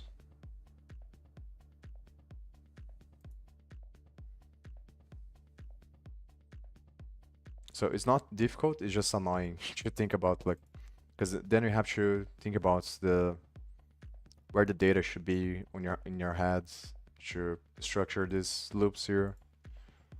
It's just kind of annoying to think about. Obviously, I'm gonna try to find one that was done already and then use that one.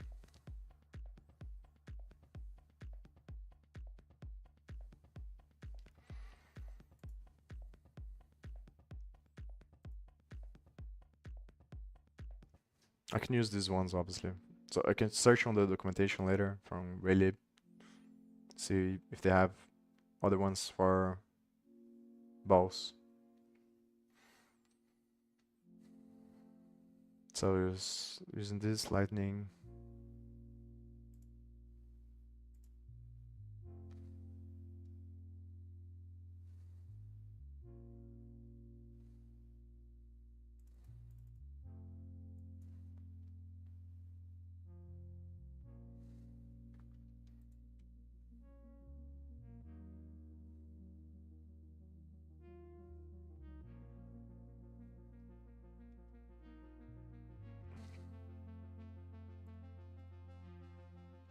I'm gonna close this other stuff here. What I'm gonna do is just copy this code and then put. The main reason why I have the other one open is so I can put the code to resize there, so now I have to remember.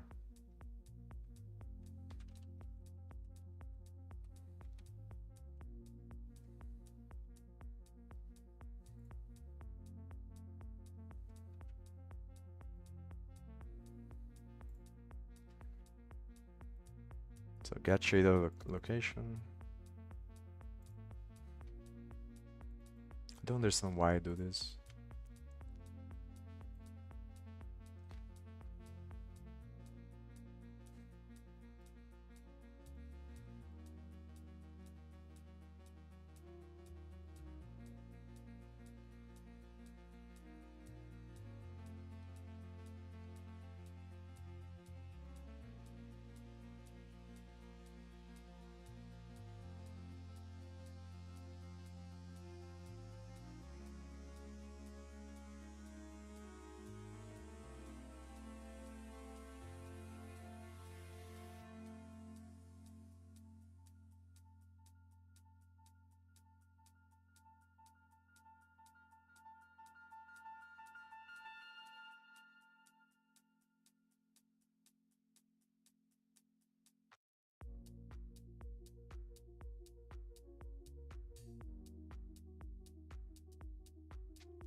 I understand this, but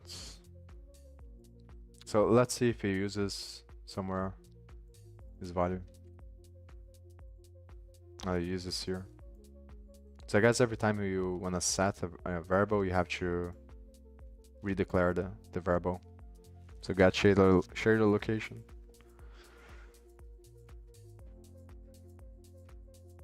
It is kind of weird though, because the load shader is supposed to do that for you already. Here, it seems like he's not changing this value.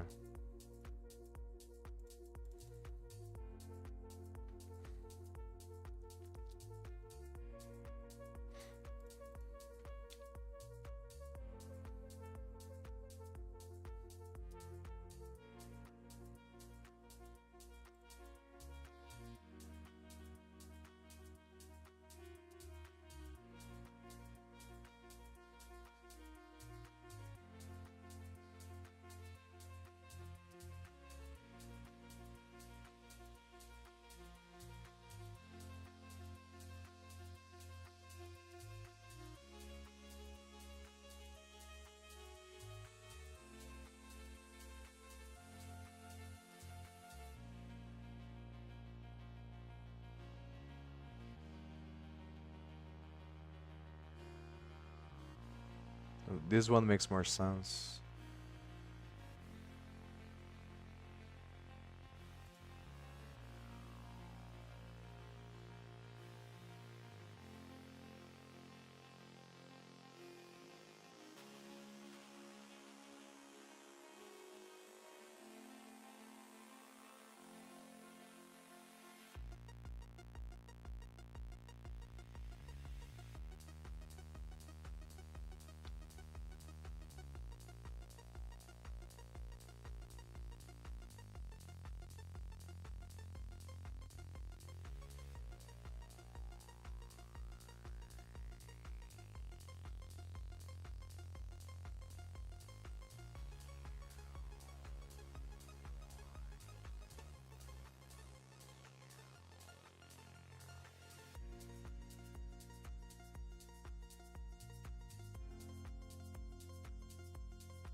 There's also some differences between these variables that I don't remember very well. But I know that uniform and varying is different. Usually uniform is used on fragments shader. I think variant is used more on vertex and attributes as well.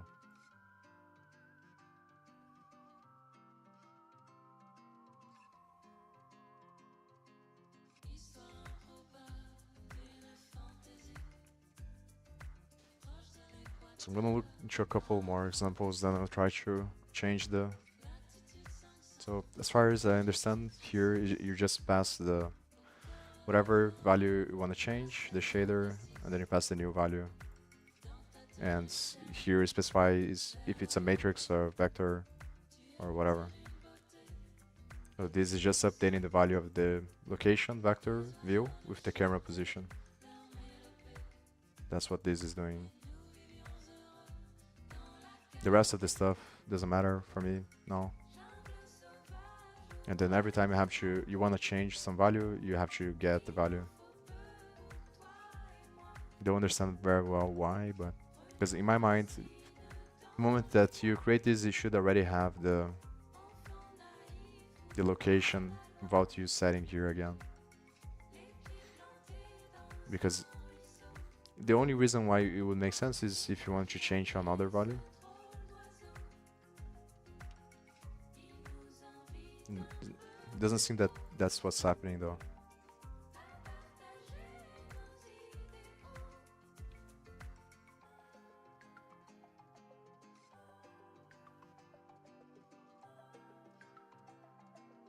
I'm just gonna return the location, so.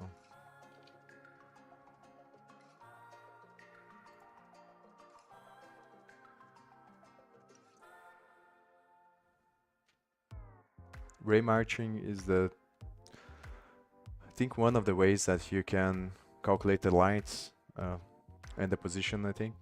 Just the process of shooting the light from the camera if you're using backwards ray marching. And then I think that ray marching it creates, I think, a sphere or a square. I don't remember, not a square or a circle. Then based on the radius of the circle, it calculates whether or not it hits something. And if it hits, it flags that it was hit, and then it's just like painting the pixels based on those calculations on the model of the matrix that represents the road. But it's probably too complicated. I'm gonna look to this one and maybe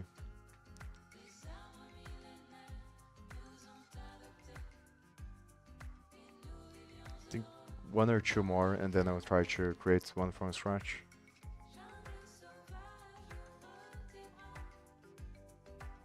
So obviously I'm gonna write down as well the values there that's initialized in the beginning, these values here. So the main thing to understand now is how are these values going to change the visualization. Yeah. Now how can I pass the data to change?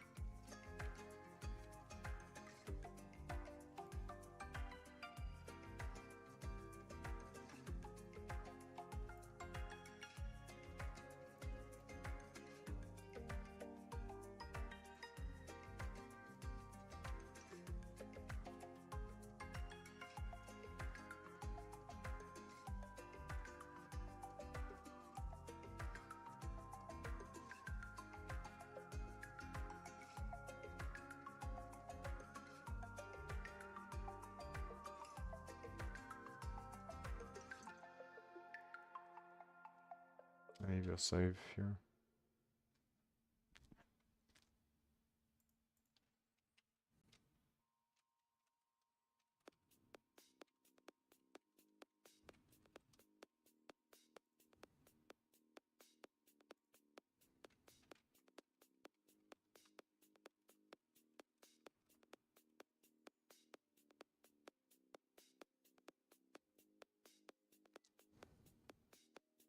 Maybe I think I'm gonna do this later.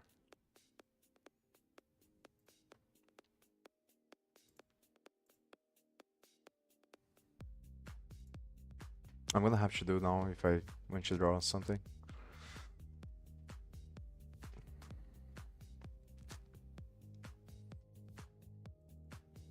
So again, it gets the things and then sets with a new value.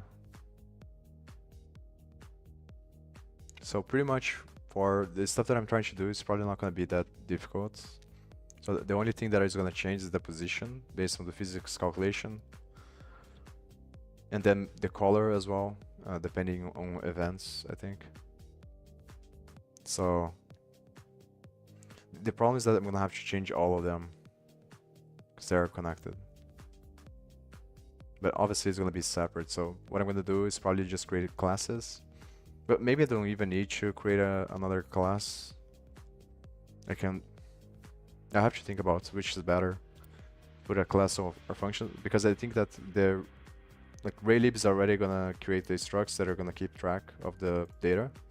So like I don't need to create this stuff here. All I need to do is understand which ones are gonna be, which values of these ones here are gonna be responsible for changing the position in the way that I want, because those are the values that I'm gonna update. And once I have those values, all I have to do is just pass the position. So I get the values in the beginning after creating the shader.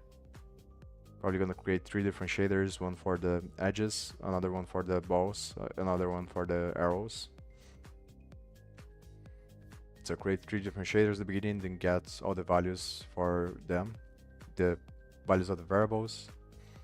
The main thing that I'm gonna have to use this is to understand how they created the shader code. That's gonna be very useful to get from this project.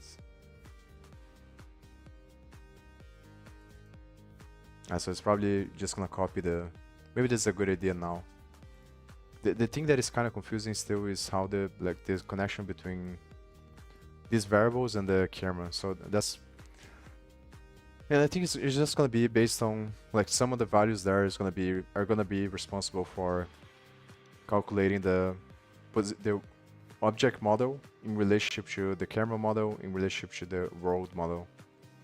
So I assume that the way that it works is that some of these variables here, these matrices, they calculate the position of the object, and then outside of these functions, they're multiplied. Raylib multiplies them based on the camera and based on the world model. And that's how it updates the value of the absolute coordinates of the object. But it is kind of confusing though to think about this. But I can just copy the code from the geometry that is used and then just test, just write stuff and try to see if it works.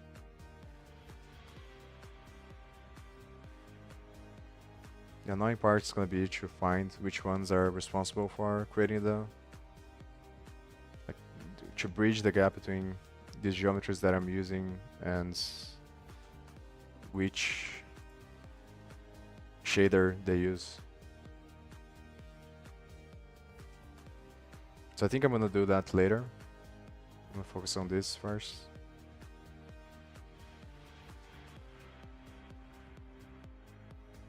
So I have to do it without classes and anything like that first in the beginning.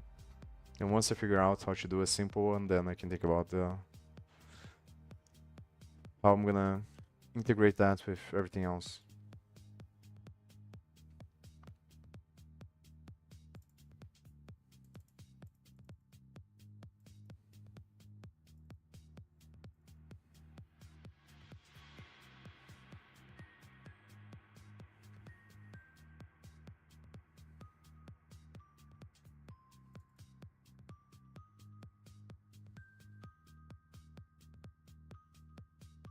Oh, this is a good one to have as well.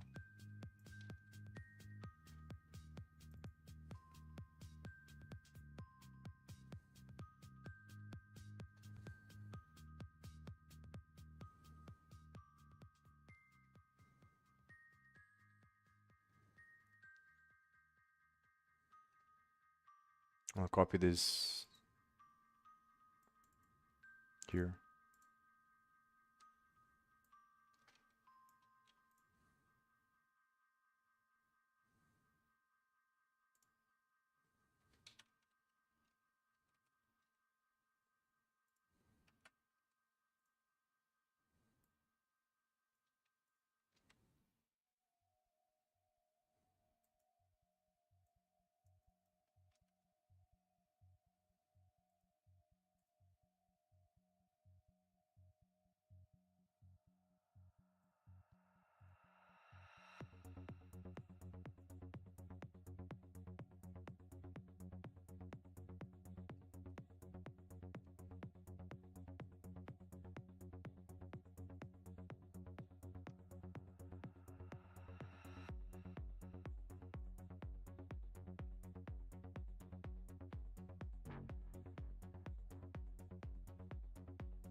Maybe I'll look into this later.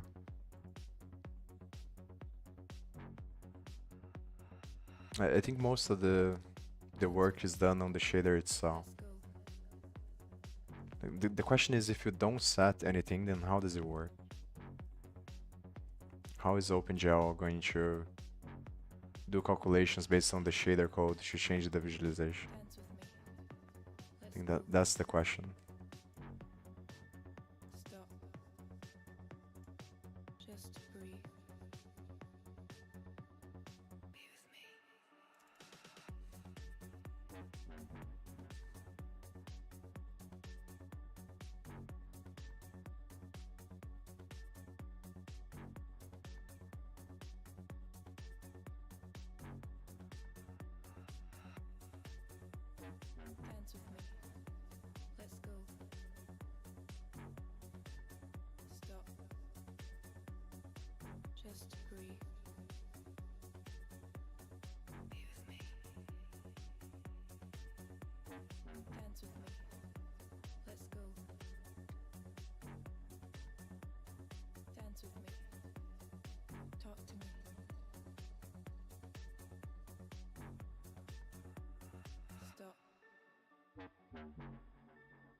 Hold my hand. You're beautiful. Tell me your secrets.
So I think that's like, it does make sense to me. So based on this, like, this is a default variable from OpenGL, or from, I'm not really sure if it's OpenGL. I think it's a standard variable from shaders on the fragment that is going to determine the color, and the vertex one is going to be the gel position. So only based on the shader codes, you don't have to change everything. Depending on the way you do the shader code and you set these variables, then OpenGL is gonna automatically make the GPU draw whatever you put this value here to be. And then all this code is just gonna create the fractal, which is the complex plane. Then whatever is inside of the sets gets drawn with this, and then outside is drawn with this. And that creates the contrast, that creates the fractal. So there's two different ways. One way is to determine based on the value of the variable what gets drawn, and the other way is to change the value. So the question is, like, what if you don't want to draw anything if you don't change the value? So for example, I want to create a shader that has the template for the ball that I'm going to draw, but I don't want it to draw anything if I don't put any value. That's the question. If that's possible. I guess you can just put like if logic, obviously, like if the, so based on the either based on the variables you put or based on the logic control flow here. If whatever variable you put here has a value, then you gel position is equal to something, and if it doesn't, then, so you, like, kind of get the point. So I think that's probably the way. So now what I have to do is just clarify. When I ask ChatGPT, how can I draw the shaders? How can I code the shaders to draw a simple triangle that rotates probably? Then then all I have to do is use these other functions here to change the value besides the one that gets initialized with. So the best thing to do is obviously to get from 3GS, because then it's gonna be, I already know how it's gonna look like. But first, I'm gonna try to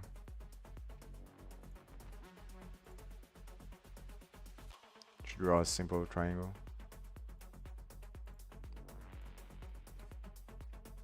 And it's probably better to copy.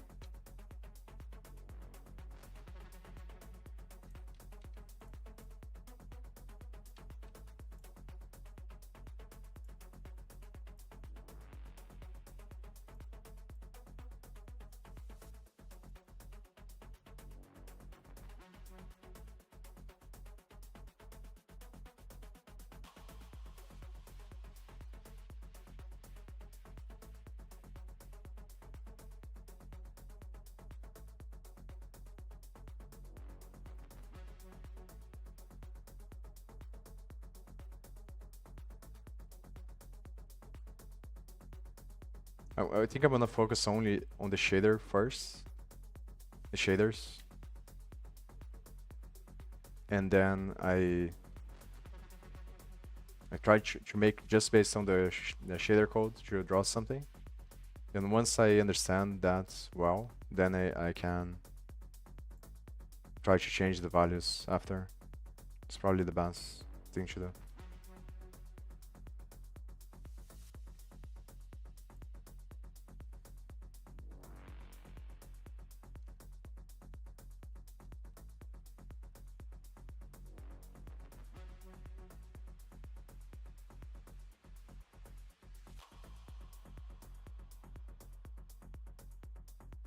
There's also shader toy websites that I can play around with that I found watching some other channel.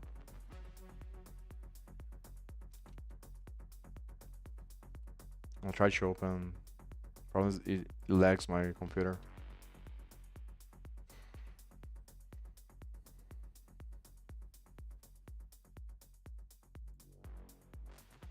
So that's another thing I can do is just grab the code from this site here to play around. This one looks interesting.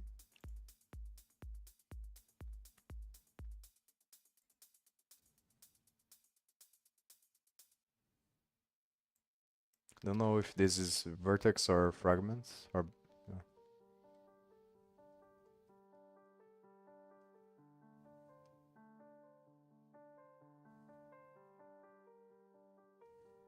Guess I can look based on the GL variable.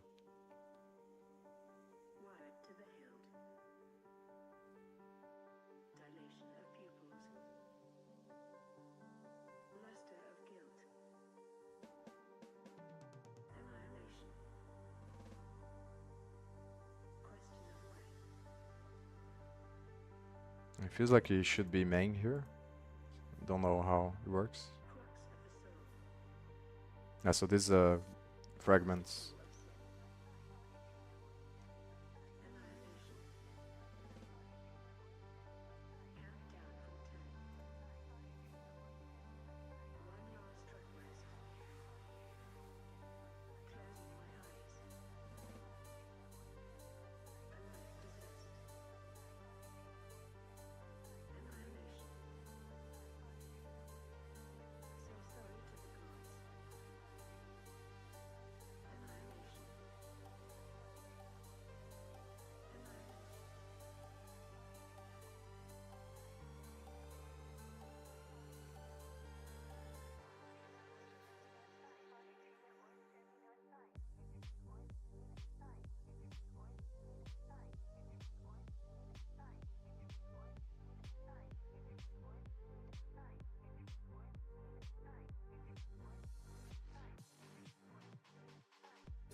I don't know what is the best way to ask this.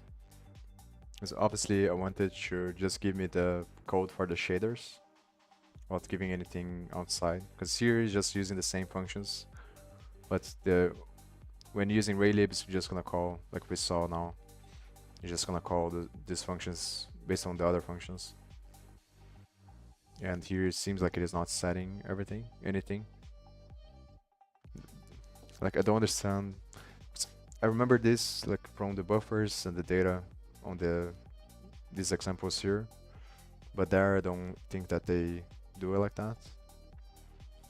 Because probably it happens under the hood on the set shader thing, set shader function, that it binds the data, I think. So I want to see if there's a way. But the problem is that like the way that the shader is handled depends on what kind of framework or library is gonna use the shader, because the library code is gonna determine, I think, what happens.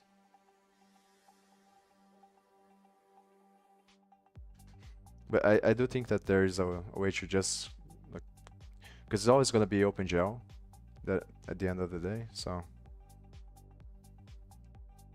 there is a way just based on the gel position and the flag color to change the visualization.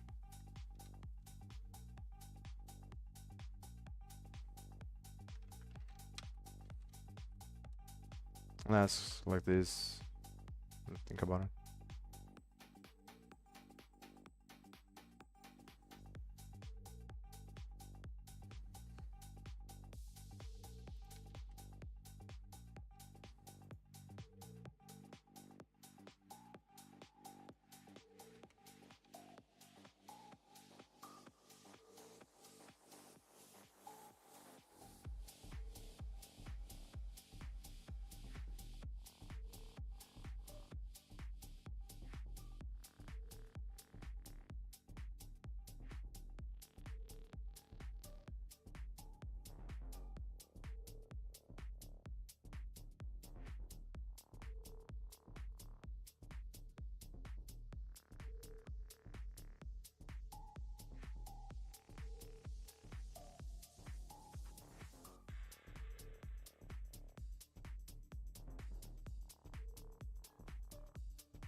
It's not drawing anything. Maybe it's because I didn't begin the shader mode.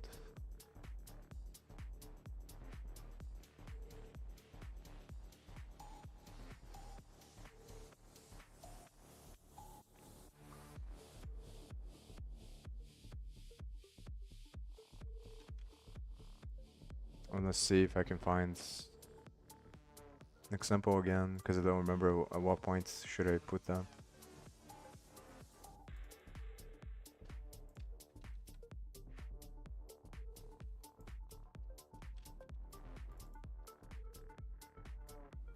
Maybe it's not necessary. If not all of them use it.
Hmm.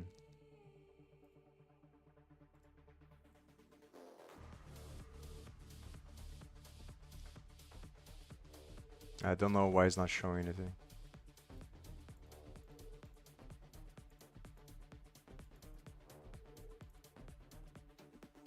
It should be the correct ones.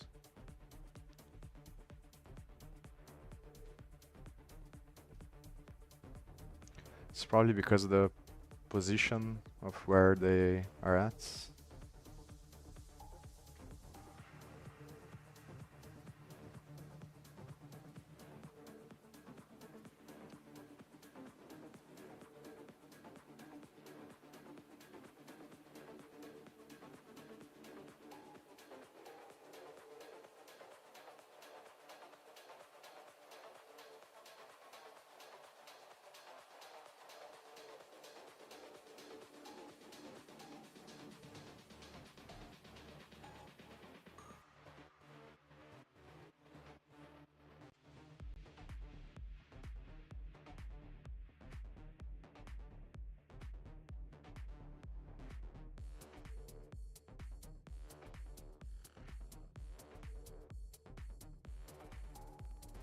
It doesn't show anything.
So I don't understand why it's not working. It's supposed to be working even if I don't set I think. And it should be moving the camera with the mouse. This is on camera free option. So I don't understand why it's not showing anything.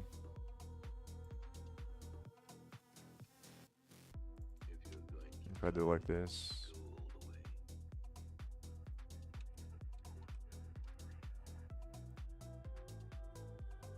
So it could be a problem with the code here, or is a problem, or you have to send some data, but that wouldn't make sense to me because it's already calculating values here. So it might be like something that happens with Raylib and the way that calls OpenGL. Not sure. Yeah, nothing. So I guess I can try to just copy the code here.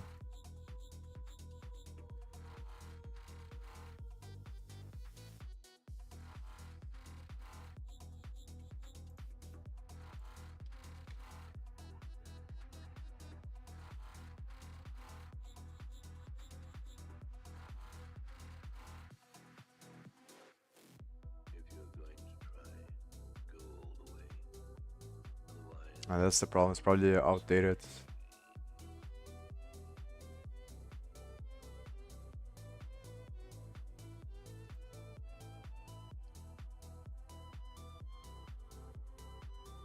It doesn't make sense to me that's like it should be working without putting anything.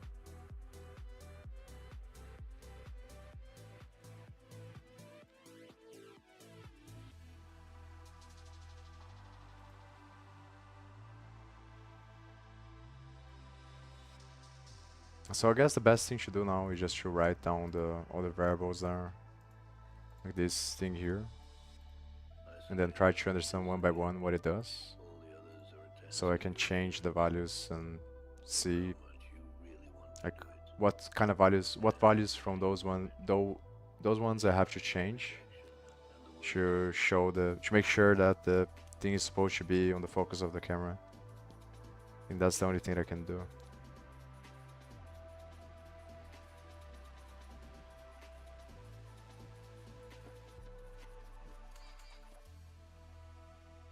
Like the thing is that even though I think I understand now, it's kind of hard to.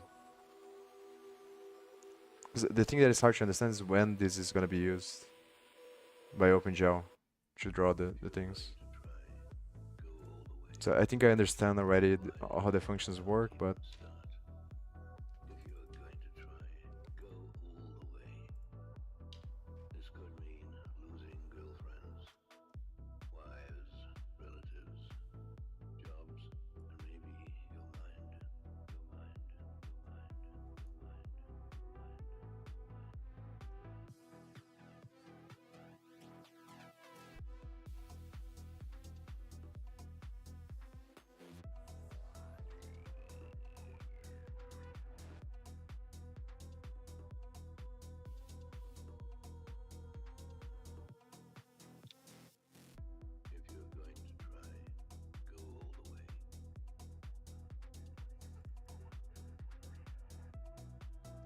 and this was set on the load shader function. Current ID.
So the key seems to be this struct here that's initialized in the beginning.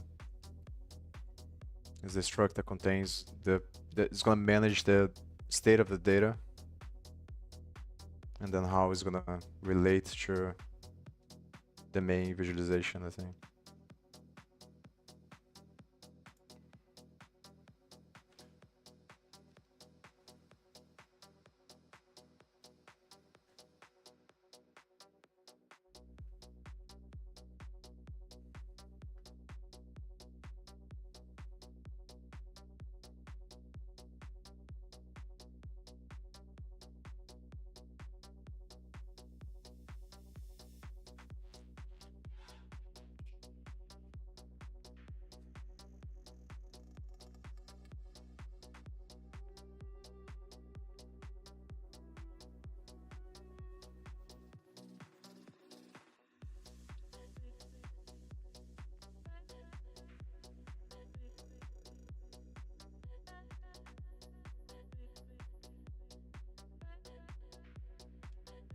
Normalize device coordinates.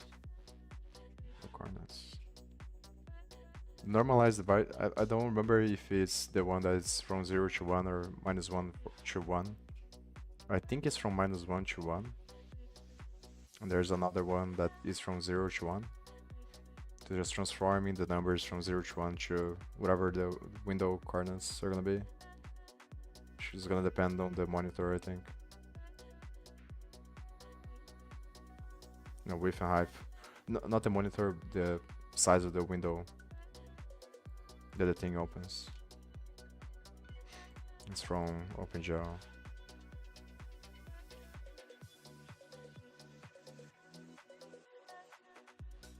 Just basically gonna be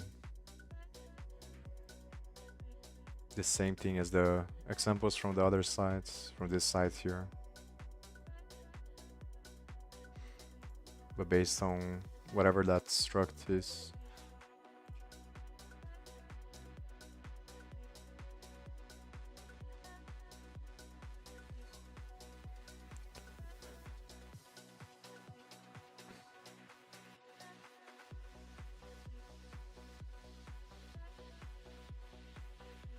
Still kind of confused.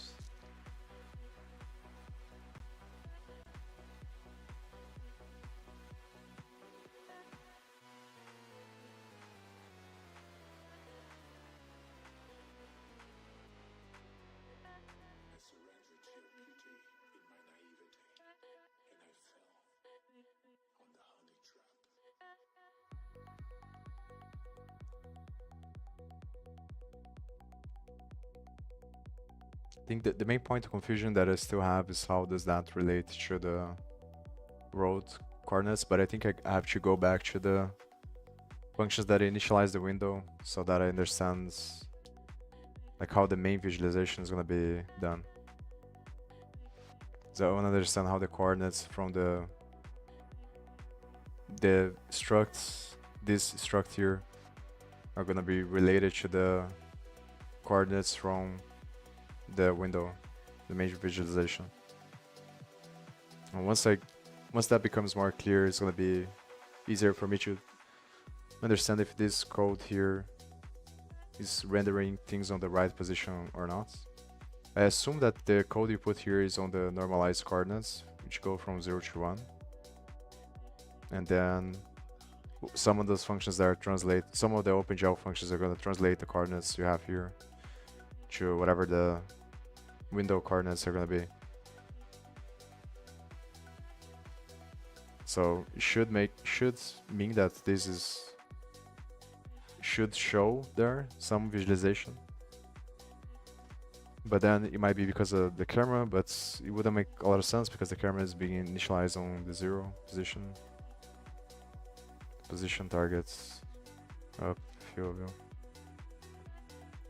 So like I don't understand why it's not loading anything. I think it's supposed to be, based on this code here, it's supposed to be showing something. So the reasonable explanation to me would be that you, for some reason, but it wouldn't make sense that you have to put the data. That doesn't make sense to me. 'Cause some of the examples is just the shader code. It doesn't change. It don't change any value after they initialize the shader. So it has to be a problem, either a problem with the shader or a problem with the way that I'm initializing things here. Like the order of the functions, but that wouldn't make a lot of sense either.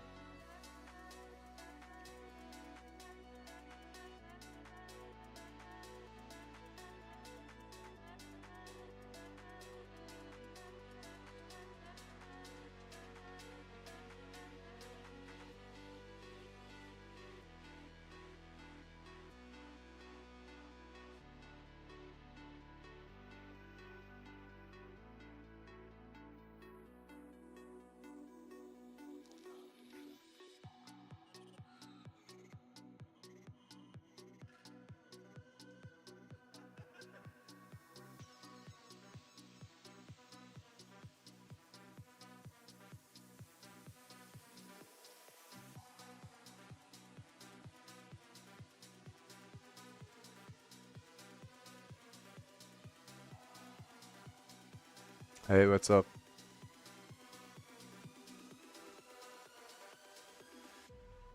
Raylib is a graphics library. It uses OpenGL under the hood to render stuff on the screen. Also manages the screen, I think, the window that it creates.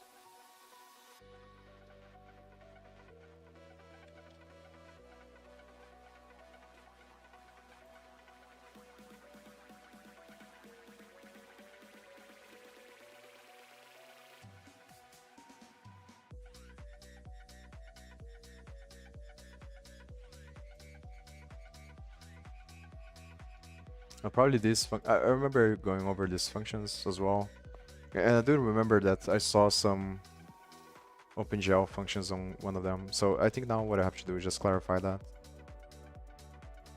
Try to create the bridge between the world coordinates and the world coordinates, the camera coordinates, and the whatever objects I have there. So I think that this is the main question I have now: is what is the Let's pass through the shaders. I think I already answered this one. What is the relationship?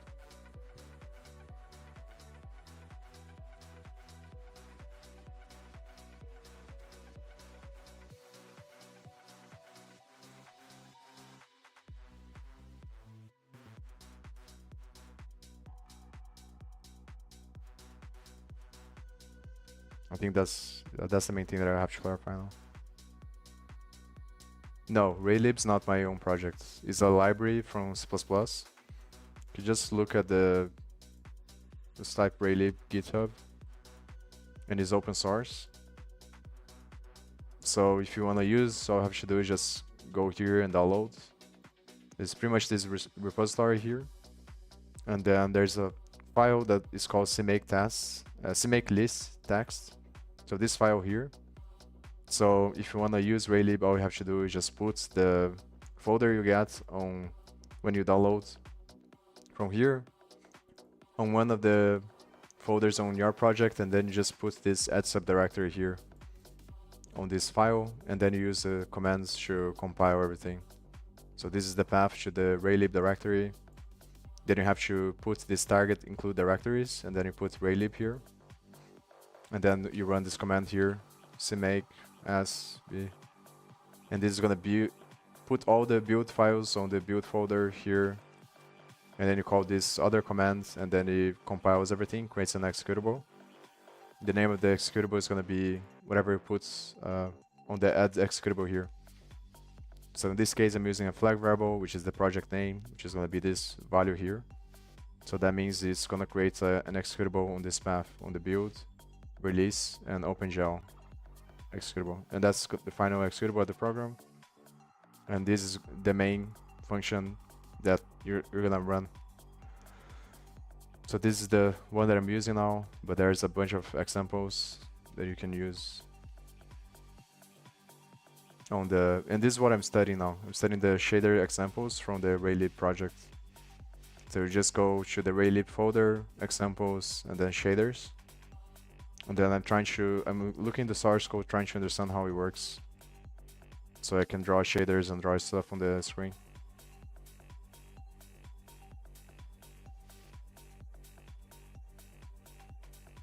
Maybe it's worth to spend the time to create another Skyly draw flowcharts. But it's gonna take a longest time to do that. Not really sure if that's. But it's probably what I should do. Because as usual, there's gonna be a couple of main structs that the project uses, and then the structs are gonna dictate what happens. Like they hold the data, and then the logic of the thing is gonna change the values of the structs. So I think the main structs are this one and the other one. The one that I was looking now that I forgot. So I should probably write them down. And one's gonna manage the state of the window, the other one's gonna manage the state of the shaders. So what I have to clarify is how is that and the positions. I think positions are the main thing. It's very confusing now. Also, it is the same, I think. Yeah. So this is the one that this is the one that the shaders use. So I think it uses the same one. So probably the window initialize. So I think it is static, like it says there. So that means that it initializes once during the execution of the program. So probably both the window and the shaders use the same struct. The shaders just change the values on the main struct that is initialized once throughout the execution of the program. So I think that this is the main shader, the main struct that I have to understand how it works. So probably what I should do is just go over the execution and then just update the values. So use Skyly draw, paste the thing there. And so here static means that it's gonna load only once, initialize everything in 0. Are you interested in building a library engine from the scratch? I'm not really sure though. Not sure. Like what I'm trying to do is create a physics simulation of network graphs. So I don't know if that implies that I'm gonna build physics engine. Probably not.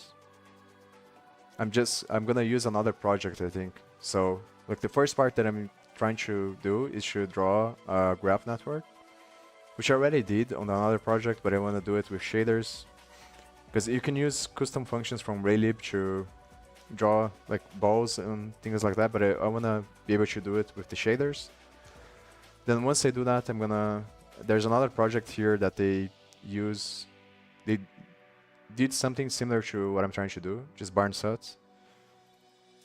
And I'm gonna probably look into the code of this one and then try to get the codes, which is just a calculation of the positions of the balls and the forces.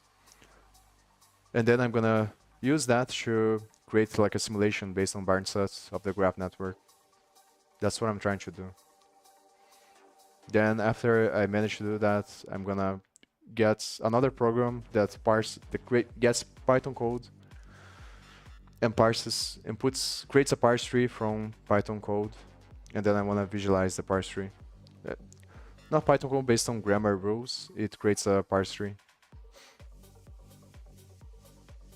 So this is the project.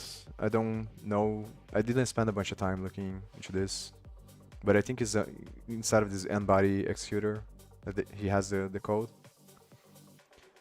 But the idea, I think, is you create an octree, which is a data structure that parses the space into a tree format that represents quadrants or like squares of the space. Then based on this tree, you update the values of the positions of the balls based on the forces and velocities that they have. So I'm probably just gonna use this code. It's gonna be very hard, I think. But I wanna focus on understanding the shaders first.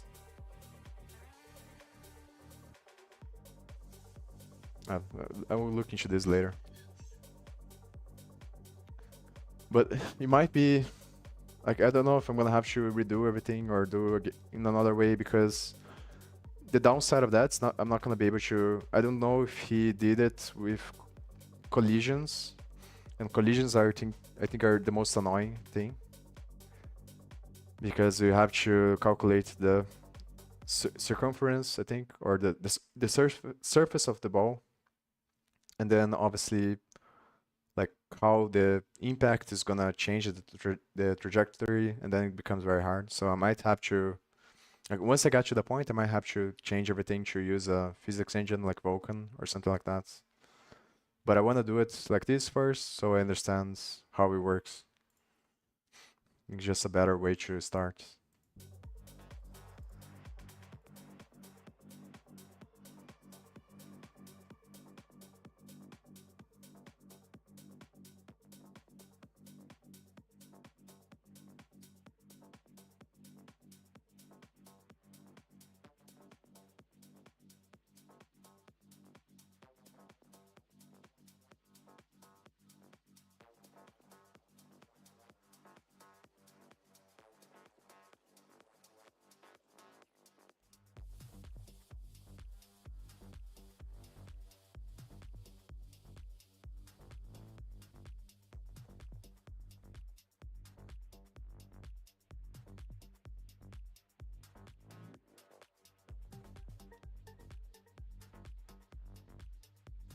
So I have to go. I'm gonna see the update camera as well because the update camera is gonna be. It's gonna connect this struct with the other one probably.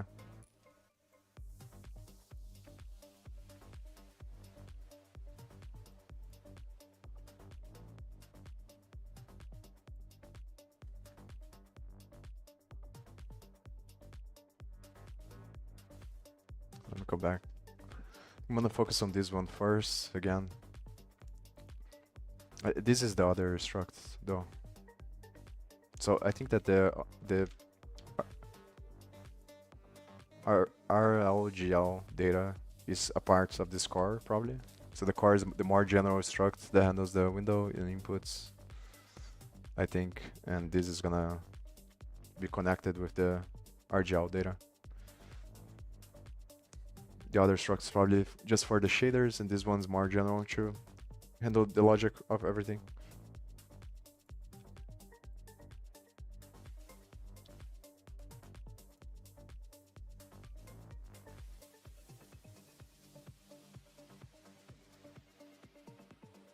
Inputs, touch, mouse, keyboard, storage.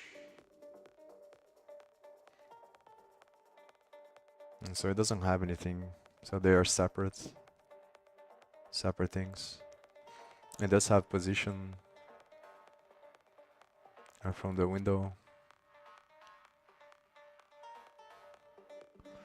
So they're probably related somehow, they have to be, based on their coordinates. I'm probably gonna have to read the book again. This one, like, there's so many. I think I have to go over again, but then like with this questions in mind. The problem is that it's kind of hard to find in the book, like this stuff that is gonna be related, because the thing that I said in the beginning is that like these resources more focused on the mathematics than other resources are more focused on OpenGL, but there isn't many resources that talk about both of them, like one in the context of the other, so it becomes hard to know.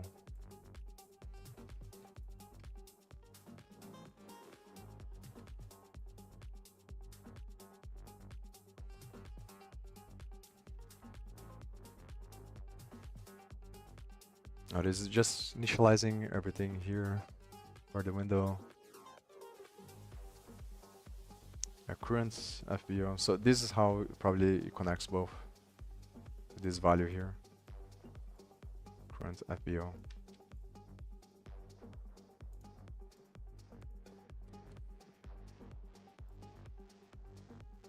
I think I'm gonna probably use SkyDraw to create like a flowchart of how everything is connected again.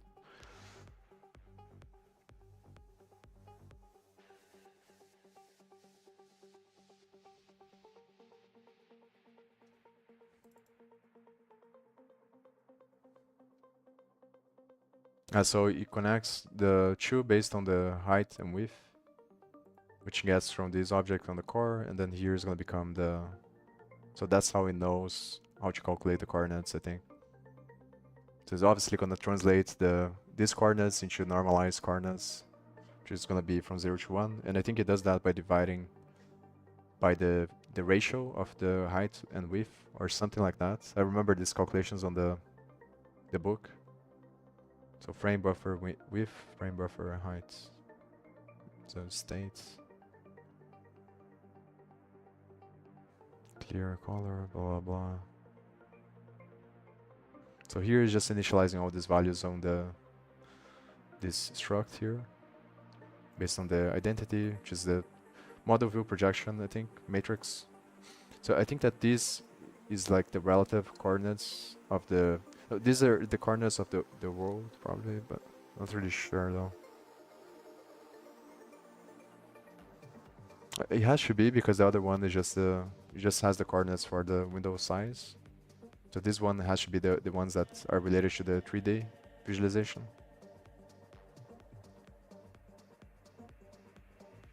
Load shader defaults. Init shader, default shader.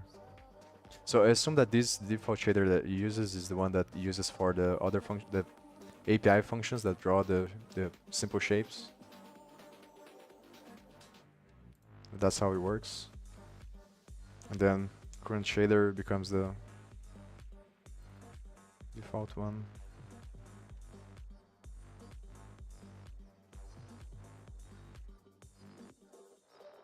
It's the same thing.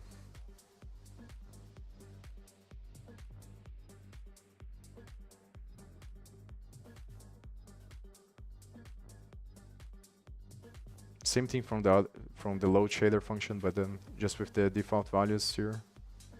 It uses the shaders as defaults.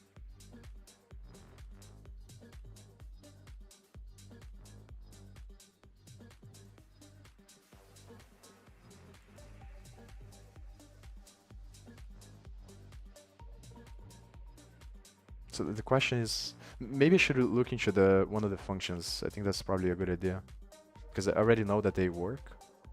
So the function should draw the ball, and then just see what they are doing to understand how they are related to the shaders. This one I understand, and this is just gonna set up the OpenGL viewports. So we're just gonna translate these coordinates that are the coordinates for the window. So for example, 600 pixels by 600 pixels. Just gonna convert from any value to 0 to 1, I think, to normalize them so that they are not dependent on the relative size of the device, and they're like standards for any device, I think. So they work on any device.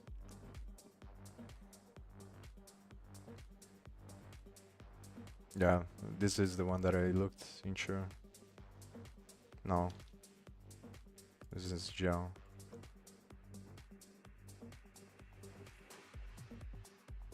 So let me...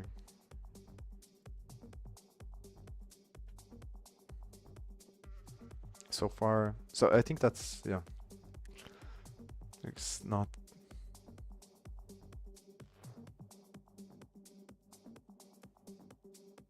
So it just initializes some values of the struct, but it's nothing. So I still don't... Maybe this one is gonna help me understand. I think I'll be right back.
I'm not sure if RL gel includes gel H. I think it includes glad H, which is I think a library that connects, exposes OpenGL API. As far as I understand that from the functions that I was looking at. So I think I'm gonna stay just maybe 20 minutes more here.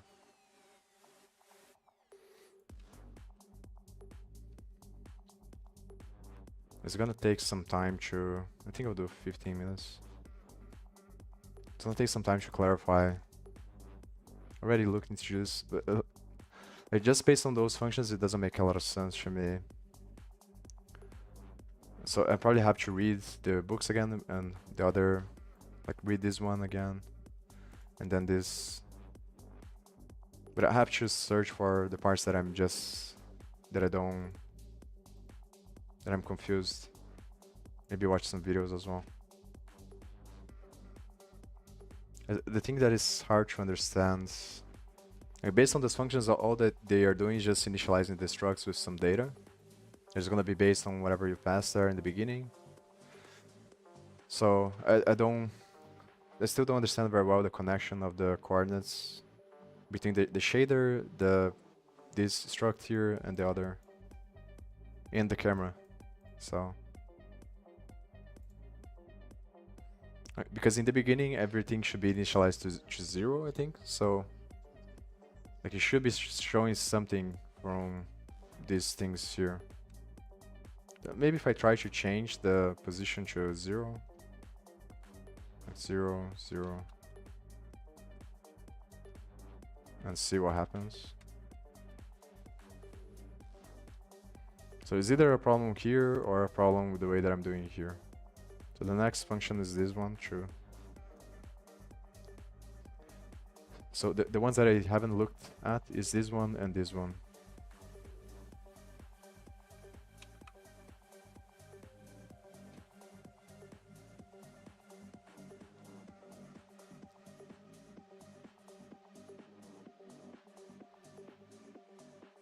Still nothing.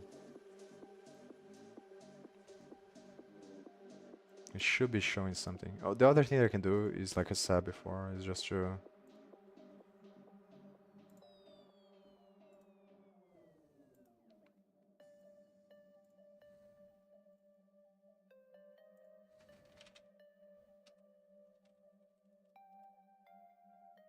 I think that's what makes more sense.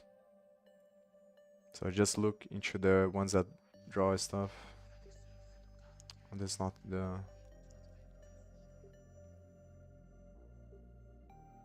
That's not the project. I think it's this one.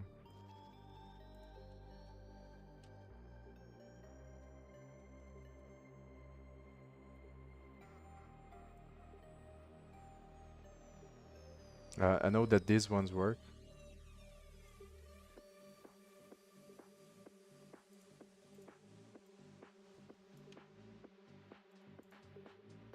So I can just put them here and see what happens.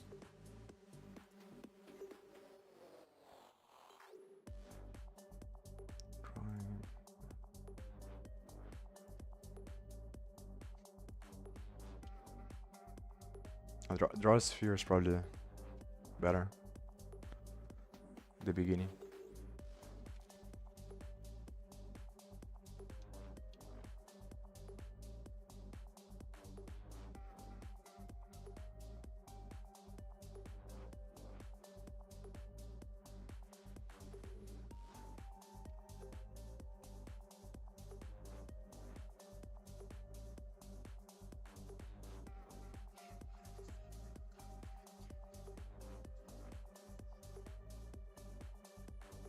So they're manually putting the data.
Don't understand though, like,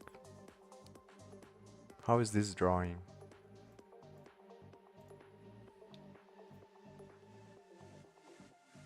Well, it's just based on these functions here.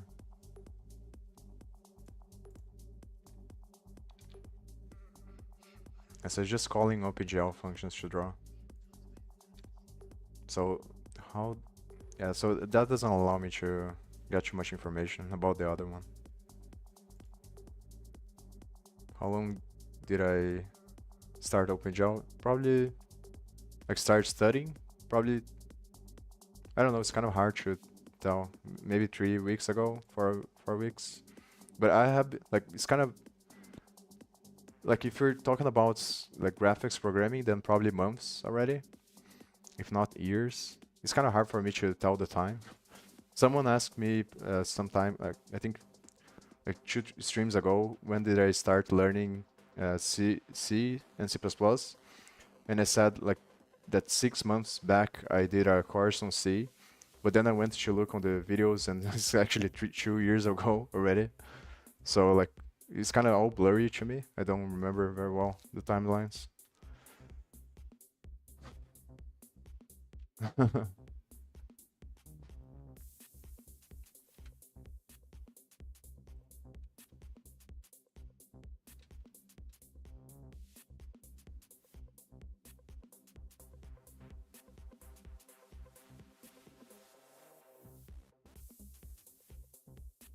So I think that's probably these functions are responsible for initializing the, because this is the same one that the other one called. So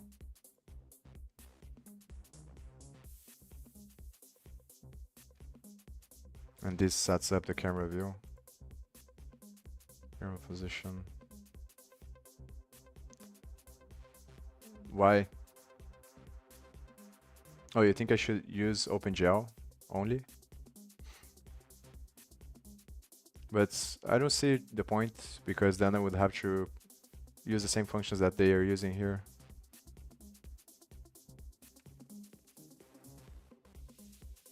I do see the point of using like Vulkan or something more complex, because everyone says it is better. They probably solved a bunch of things, but then for the beginning, like for beginners like me, I think it's probably not very good. It's probably better to start like with the more simple things until I get used to how it works.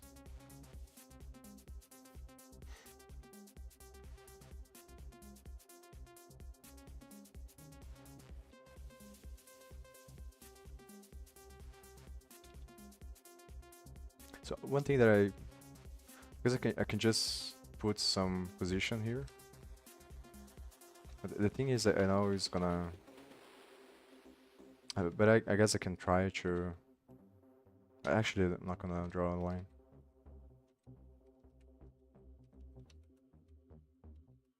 Just see if anything shows there. Can make math library as like GLM. Why?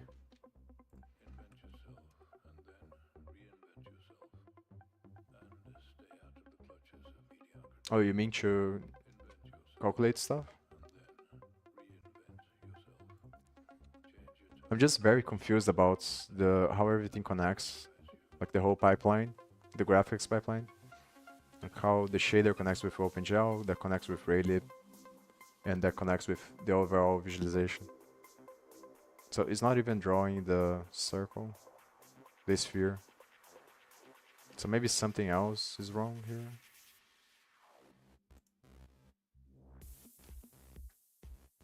And the thing is that it's compiling everything, so maybe it's this. No, it can't be this.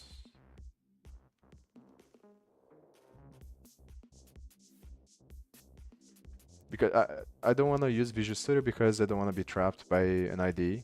So for most of the tutorials that I've seen, people use Visual Studio, but then like it's kind of like using straps in the gym, that it's easier in the beginning, but then you become dependent on that IDE, and I don't like that idea. Like I rather find a way that it's gonna work regardless of where I'm coding. And then it forced me to study other stuff as well, like CMake. So I think it's worth it on the long term. Obviously, I still have a lot to learn, so but I think it's better to just like doing it with Visual Studio seems like the easiest, the path of least resistance in the beginning is probably not gonna make you grow that much.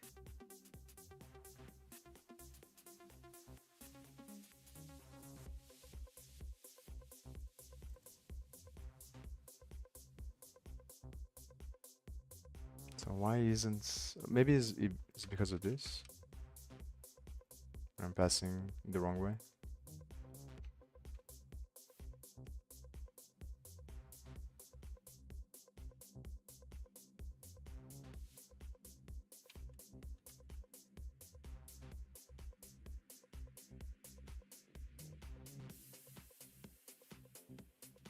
It kind of sucks that doesn't break the code though.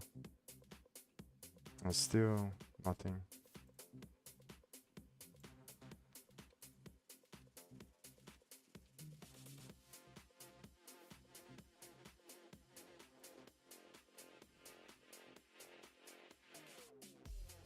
So what's going on?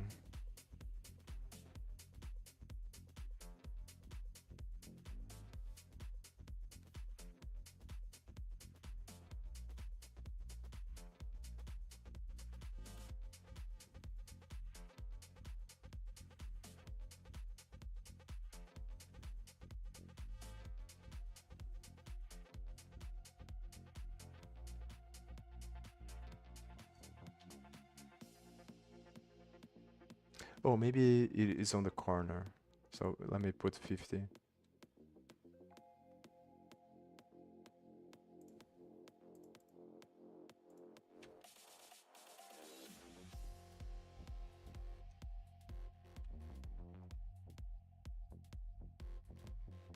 Could be the problem with the other one.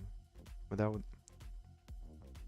like it wouldn't make sense because it was on the other way before. And these are normalized coordinates, so. And this is the vertex shader.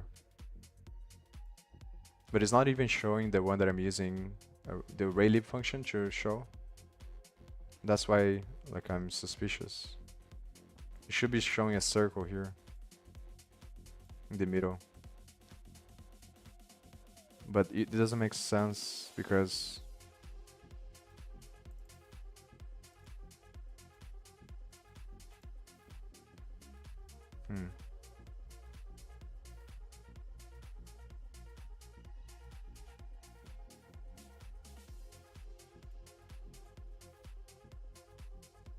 what is going on?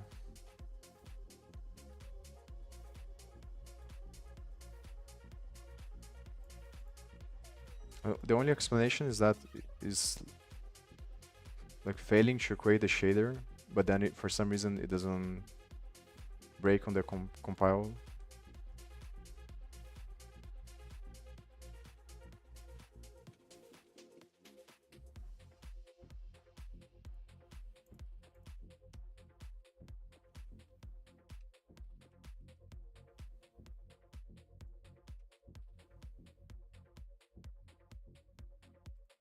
I just got the code from ChatGPT, and there is a matrix here.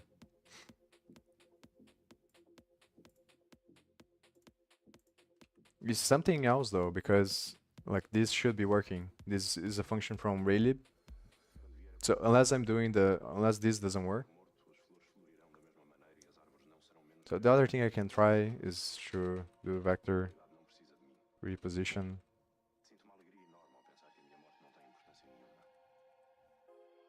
And then let me just like this.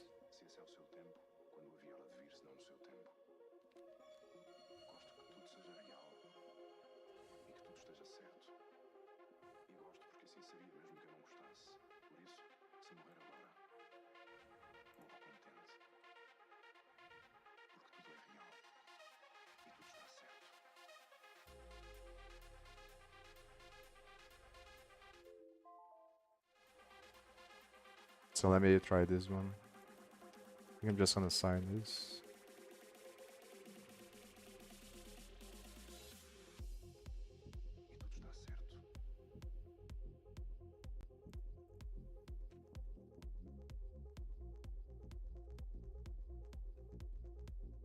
That doesn't make sense to me either.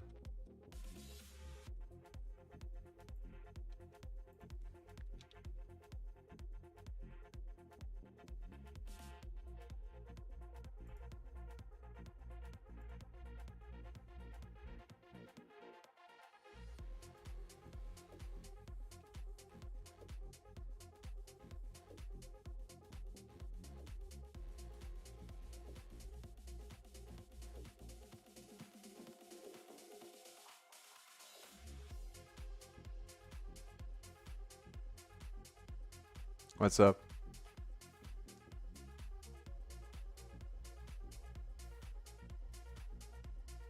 What do you mean?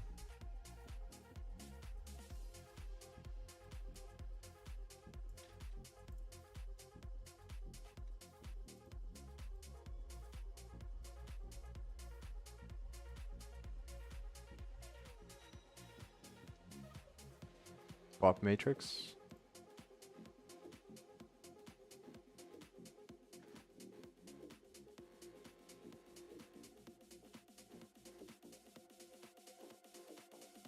And these functions are from Raylib.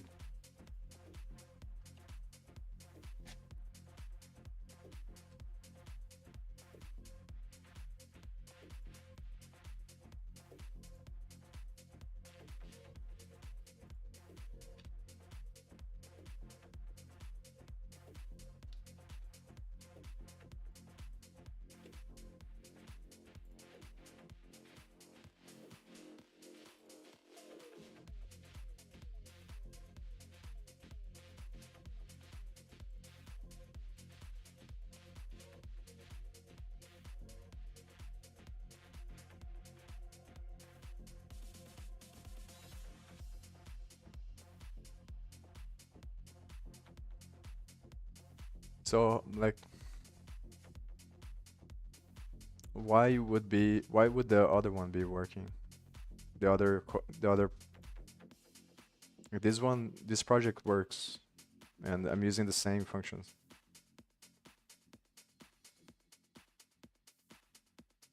Maybe something with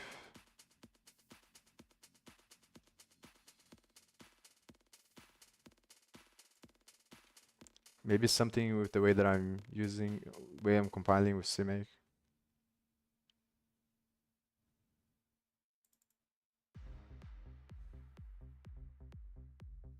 No.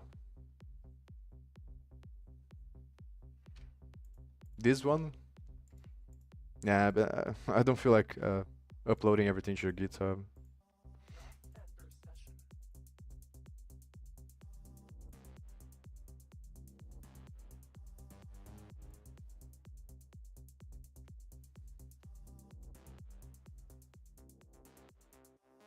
It could be because I deleted this part, but it doesn't feel like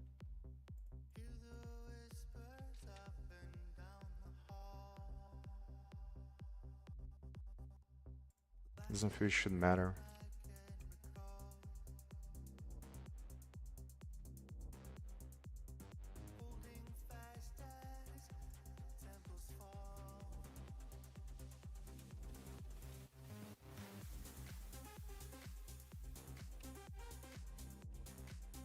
Where?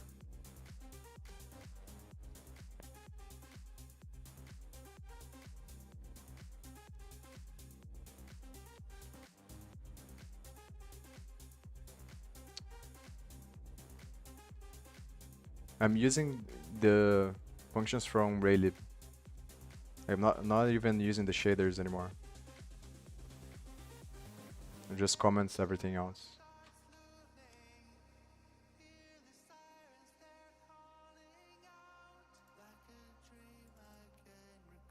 Like this shouldn't be a problem because it's working on the other one, so it makes me think there's something to do with the way that I'm using CMake to. Oh no, this is from this project, so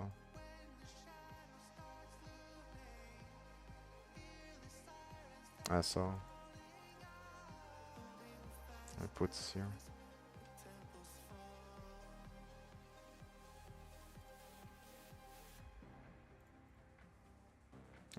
I remember that maybe some.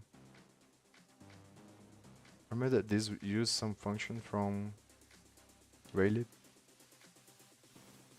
Maybe I'm confusing the functions.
It doesn't make any sense.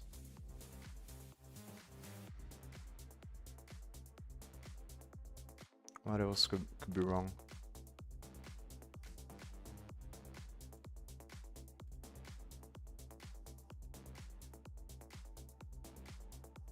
I think I'm gonna stop here. I'm already tired as fuck. So I'm gonna read the book. I'm probably gonna read this one first. Then maybe read this one, but probably watch videos as well, and then use ChatGPT. So maybe something else is not the shaders that is wrong here, because it's not showing the. Like, it can be the color, because like in the other project is working. So maybe it's the begin drawing here, something like that.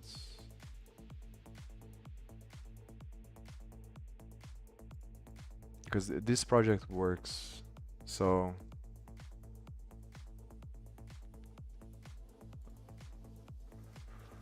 doesn't make any sense. Oh, maybe it could be this, but I think it is not this.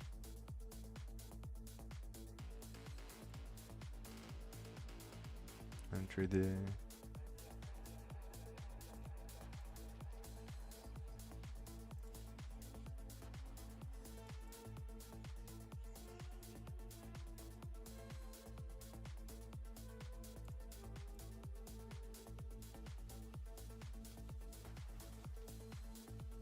It's the same shit.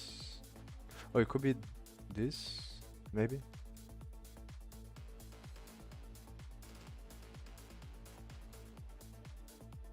Because I set the flag variable here. But I think that wouldn't make sense.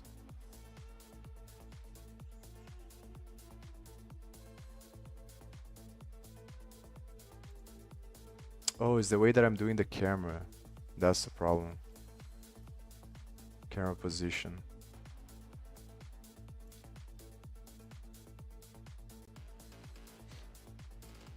Because this one I copied from the other one. So maybe this was the problem. Yeah, I think it has to be this.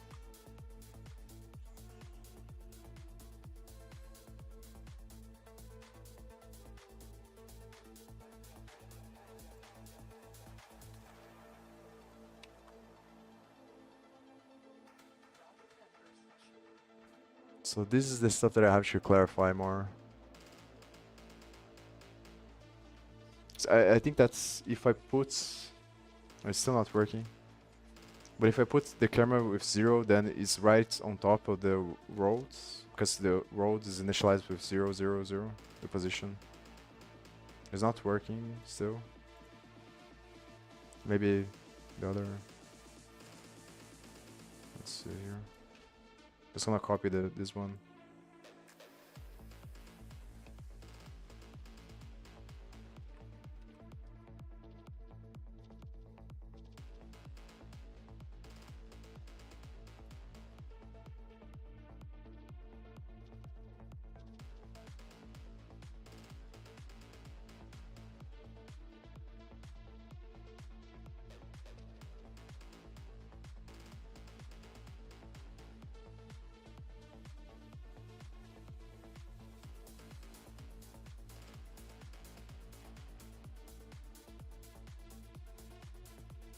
Yeah, nothing.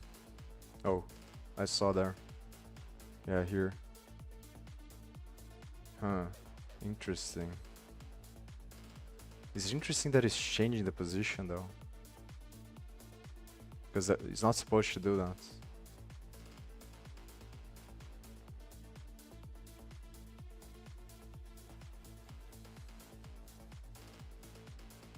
Oh, it's probably because the way that I'm initializing.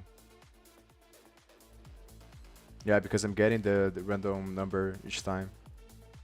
So let me put 50 here. And so the main thing that I have to clarify is the position. Like what is the world position in the beginning and what is going to be the camera position? And how do they relate to the position that I have to specify on the shader itself. So the shader probably works, it just wasn't showing because of the position. But I don't understand very well the connection between the position here, the position of the camera, and the position of the world.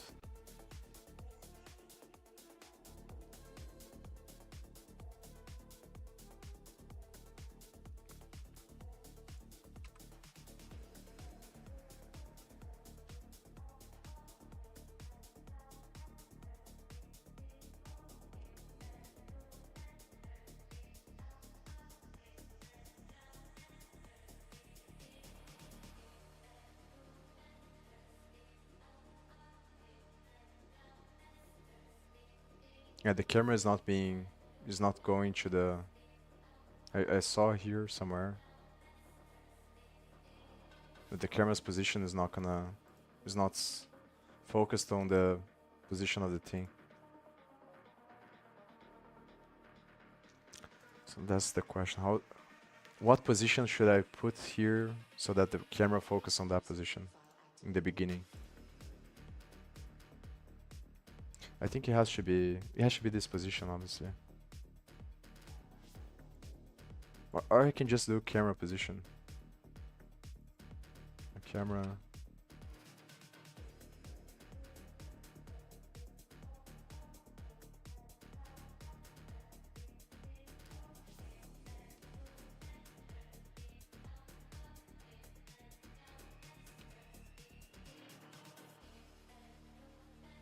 Yeah. But do you understand how it relates to the world coordinates and how the coordinates you're gonna put here are related to the camera position?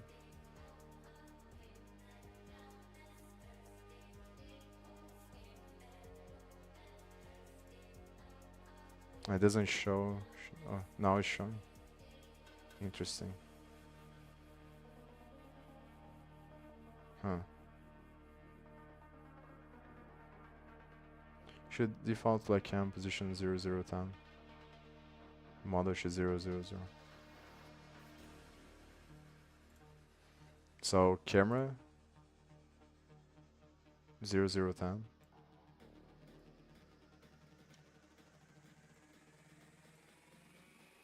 That should be floats. User profile activated.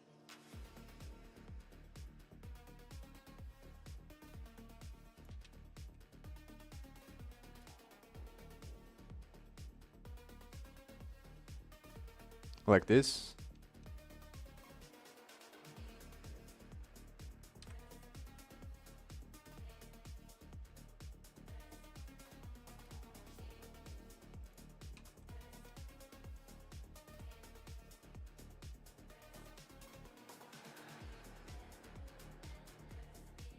I think I understand because the obviously here is gonna be the Z direction. So if it's positive, it means that the camera is like is backwards. So like the world coordinates probably at 0. Yeah, but here this is the weird thing because now it's supposed like the ball was supposed to be in the middle. So yeah, but that's the thing that is kind of weird because shouldn't the position? Yeah, I also think it's gonna work, obviously. But like it doesn't give me an insight on how the world gets initialized, the positions of the world.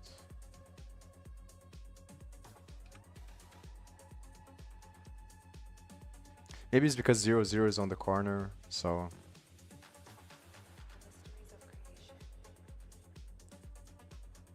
I think it's gonna show in the at least a part of it. Oh, it should be 10 on the Y, I think. Yeah, yeah. There is a normalized device coordinates, but I don't know the relationship.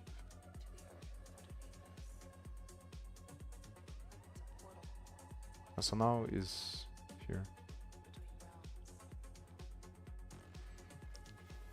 I know that's I don't understand very well, but I know that NDC is normalized device coordinates, and I know that gets translated. The screen coordinates get translated. The window coordinates get translated into normalized device coordinates. But I don't understand the relationship between these coordinates and the normalized device coordinates. A5, yeah.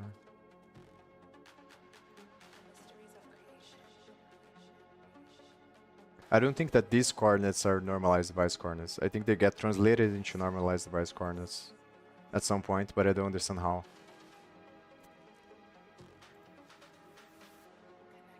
And I do remember I read this book here that explains everything. So I do remember that they talk about this, but like the thing is that they don't contextualize with OpenGL right away. So it's still kind of confusing to me. Because I understand the math and the concepts, but not in the context of Raylib and OpenGL.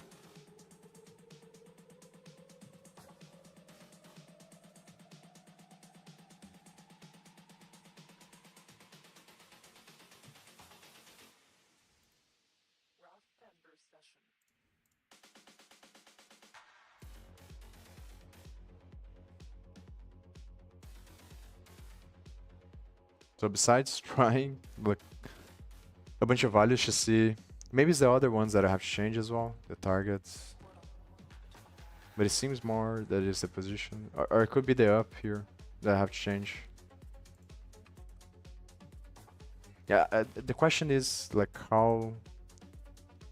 It's kind of hard to think about a good way to.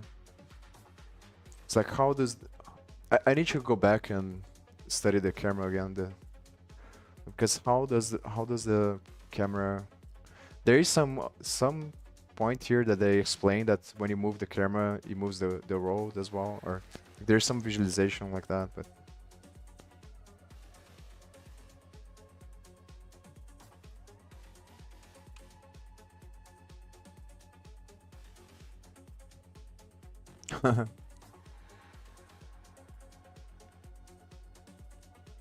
Ah, interesting. So now it's closer. Even though I didn't change the Z. So this is the X. And it's also down, so maybe 20.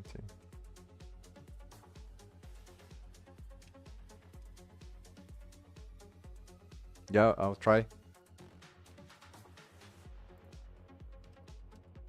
I'm gonna stop streaming soon though, because I have been, it's almost 4 hours that I have been here.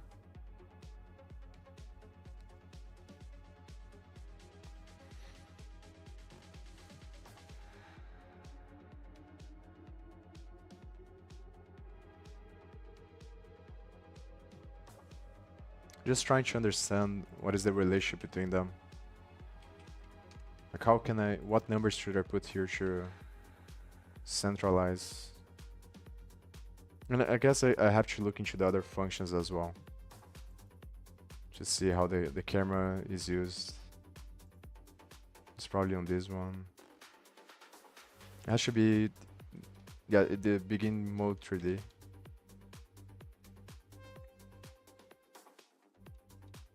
That's the one that I was looking.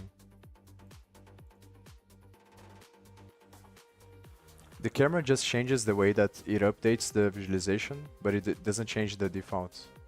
This thing here, it just changes how the visualization is gonna change based on the mouse movement or keyboard, but it doesn't change anything like on the defaults.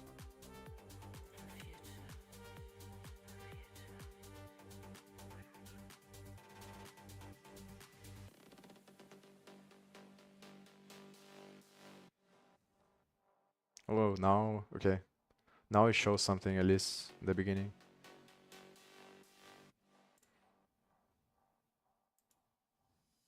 So now I can try to see like comments or uncomment this stuff.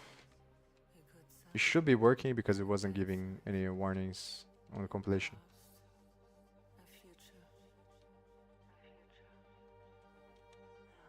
And I can see if this is gonna draw anything.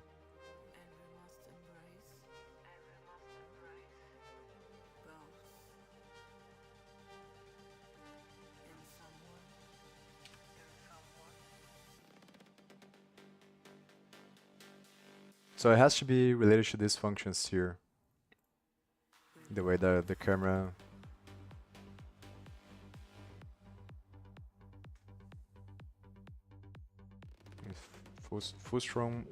Frustum, I think is the relationship of how, like I don't know how to say the name of that shape.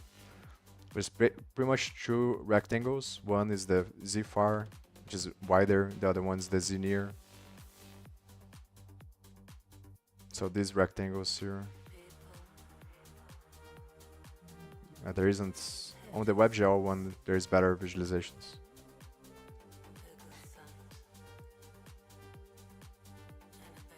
Whatever. So it has to be these functions here that are related to the camera. The frustrum is not showing anything.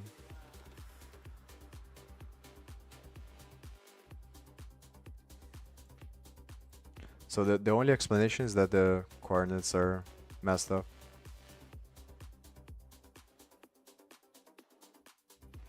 It's probably going to be 0.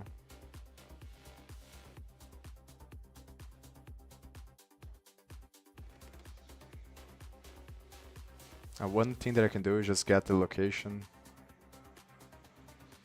and then try to set another value.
I think I'm gonna stop here. So I'm gonna study this stuff again off stream. Don't know when I'm gonna come back. This time I'm gonna try to, I'm gonna go based on these questions that I have here, try to see if I can find the articles that are related to this stuff here while I study the other stuff. The next thing that I'm gonna try is probably to just get, yeah, I'm gonna write down all this stuff here, these values. That's probably the best path now. So before I go back to studying again, I'm gonna write down all the values here, then study them with ChatGPT. Then the other thing that I can try is just to get the value of this variable here, the rotated position, and then try to set the value with inside of the loop with the this function here, set shader value with the camera position. It's probably maybe the last thing that I can try is this. Yeah, but I don't have view position on the thing there. So I think it's not gonna work. Can you understand how perspective view matrix working? Roughly, yes. It creates two rectangles, and then based on the angle and the near plane and far plane, it creates the calculations of. It pretty much divides the y and x position based on the z position, and that creates the effect of the illusion of the 3D visualization. So the world coordinates can be arbitrary, can be any coordinates, and the camera coordinates are going to be relative to the world, and then to translate from one to the other, you have to multiply them, and that's how the visualization is created. And then there's a technique that you can put everything to a tree data structure so that one thing depends on the other thing. And then once you update one thing, it just sets off a series of matrix multiplications that update the visualization as a whole. And I think that's the model view projection. So you have one matrix that represents the model, another matrix that represents the view, and another one that represents the projection. And then when you multiply them, you get the coordinates of everything. But to understand that on the context of this stuff here is the hard part. How to structure the shaders and how in the context of OpenGL and Raylib, how it's gonna work, the visualizations. I don't know that very well.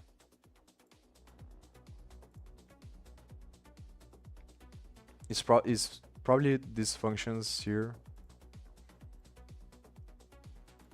are all matrix modes and the batch render and this other, the full strong. Those values here are the ones that are changing the visualization.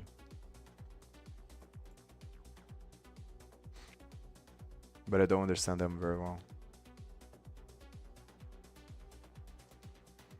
So I'm gonna stop here. See you next time. I don't know when I'm gonna come back, but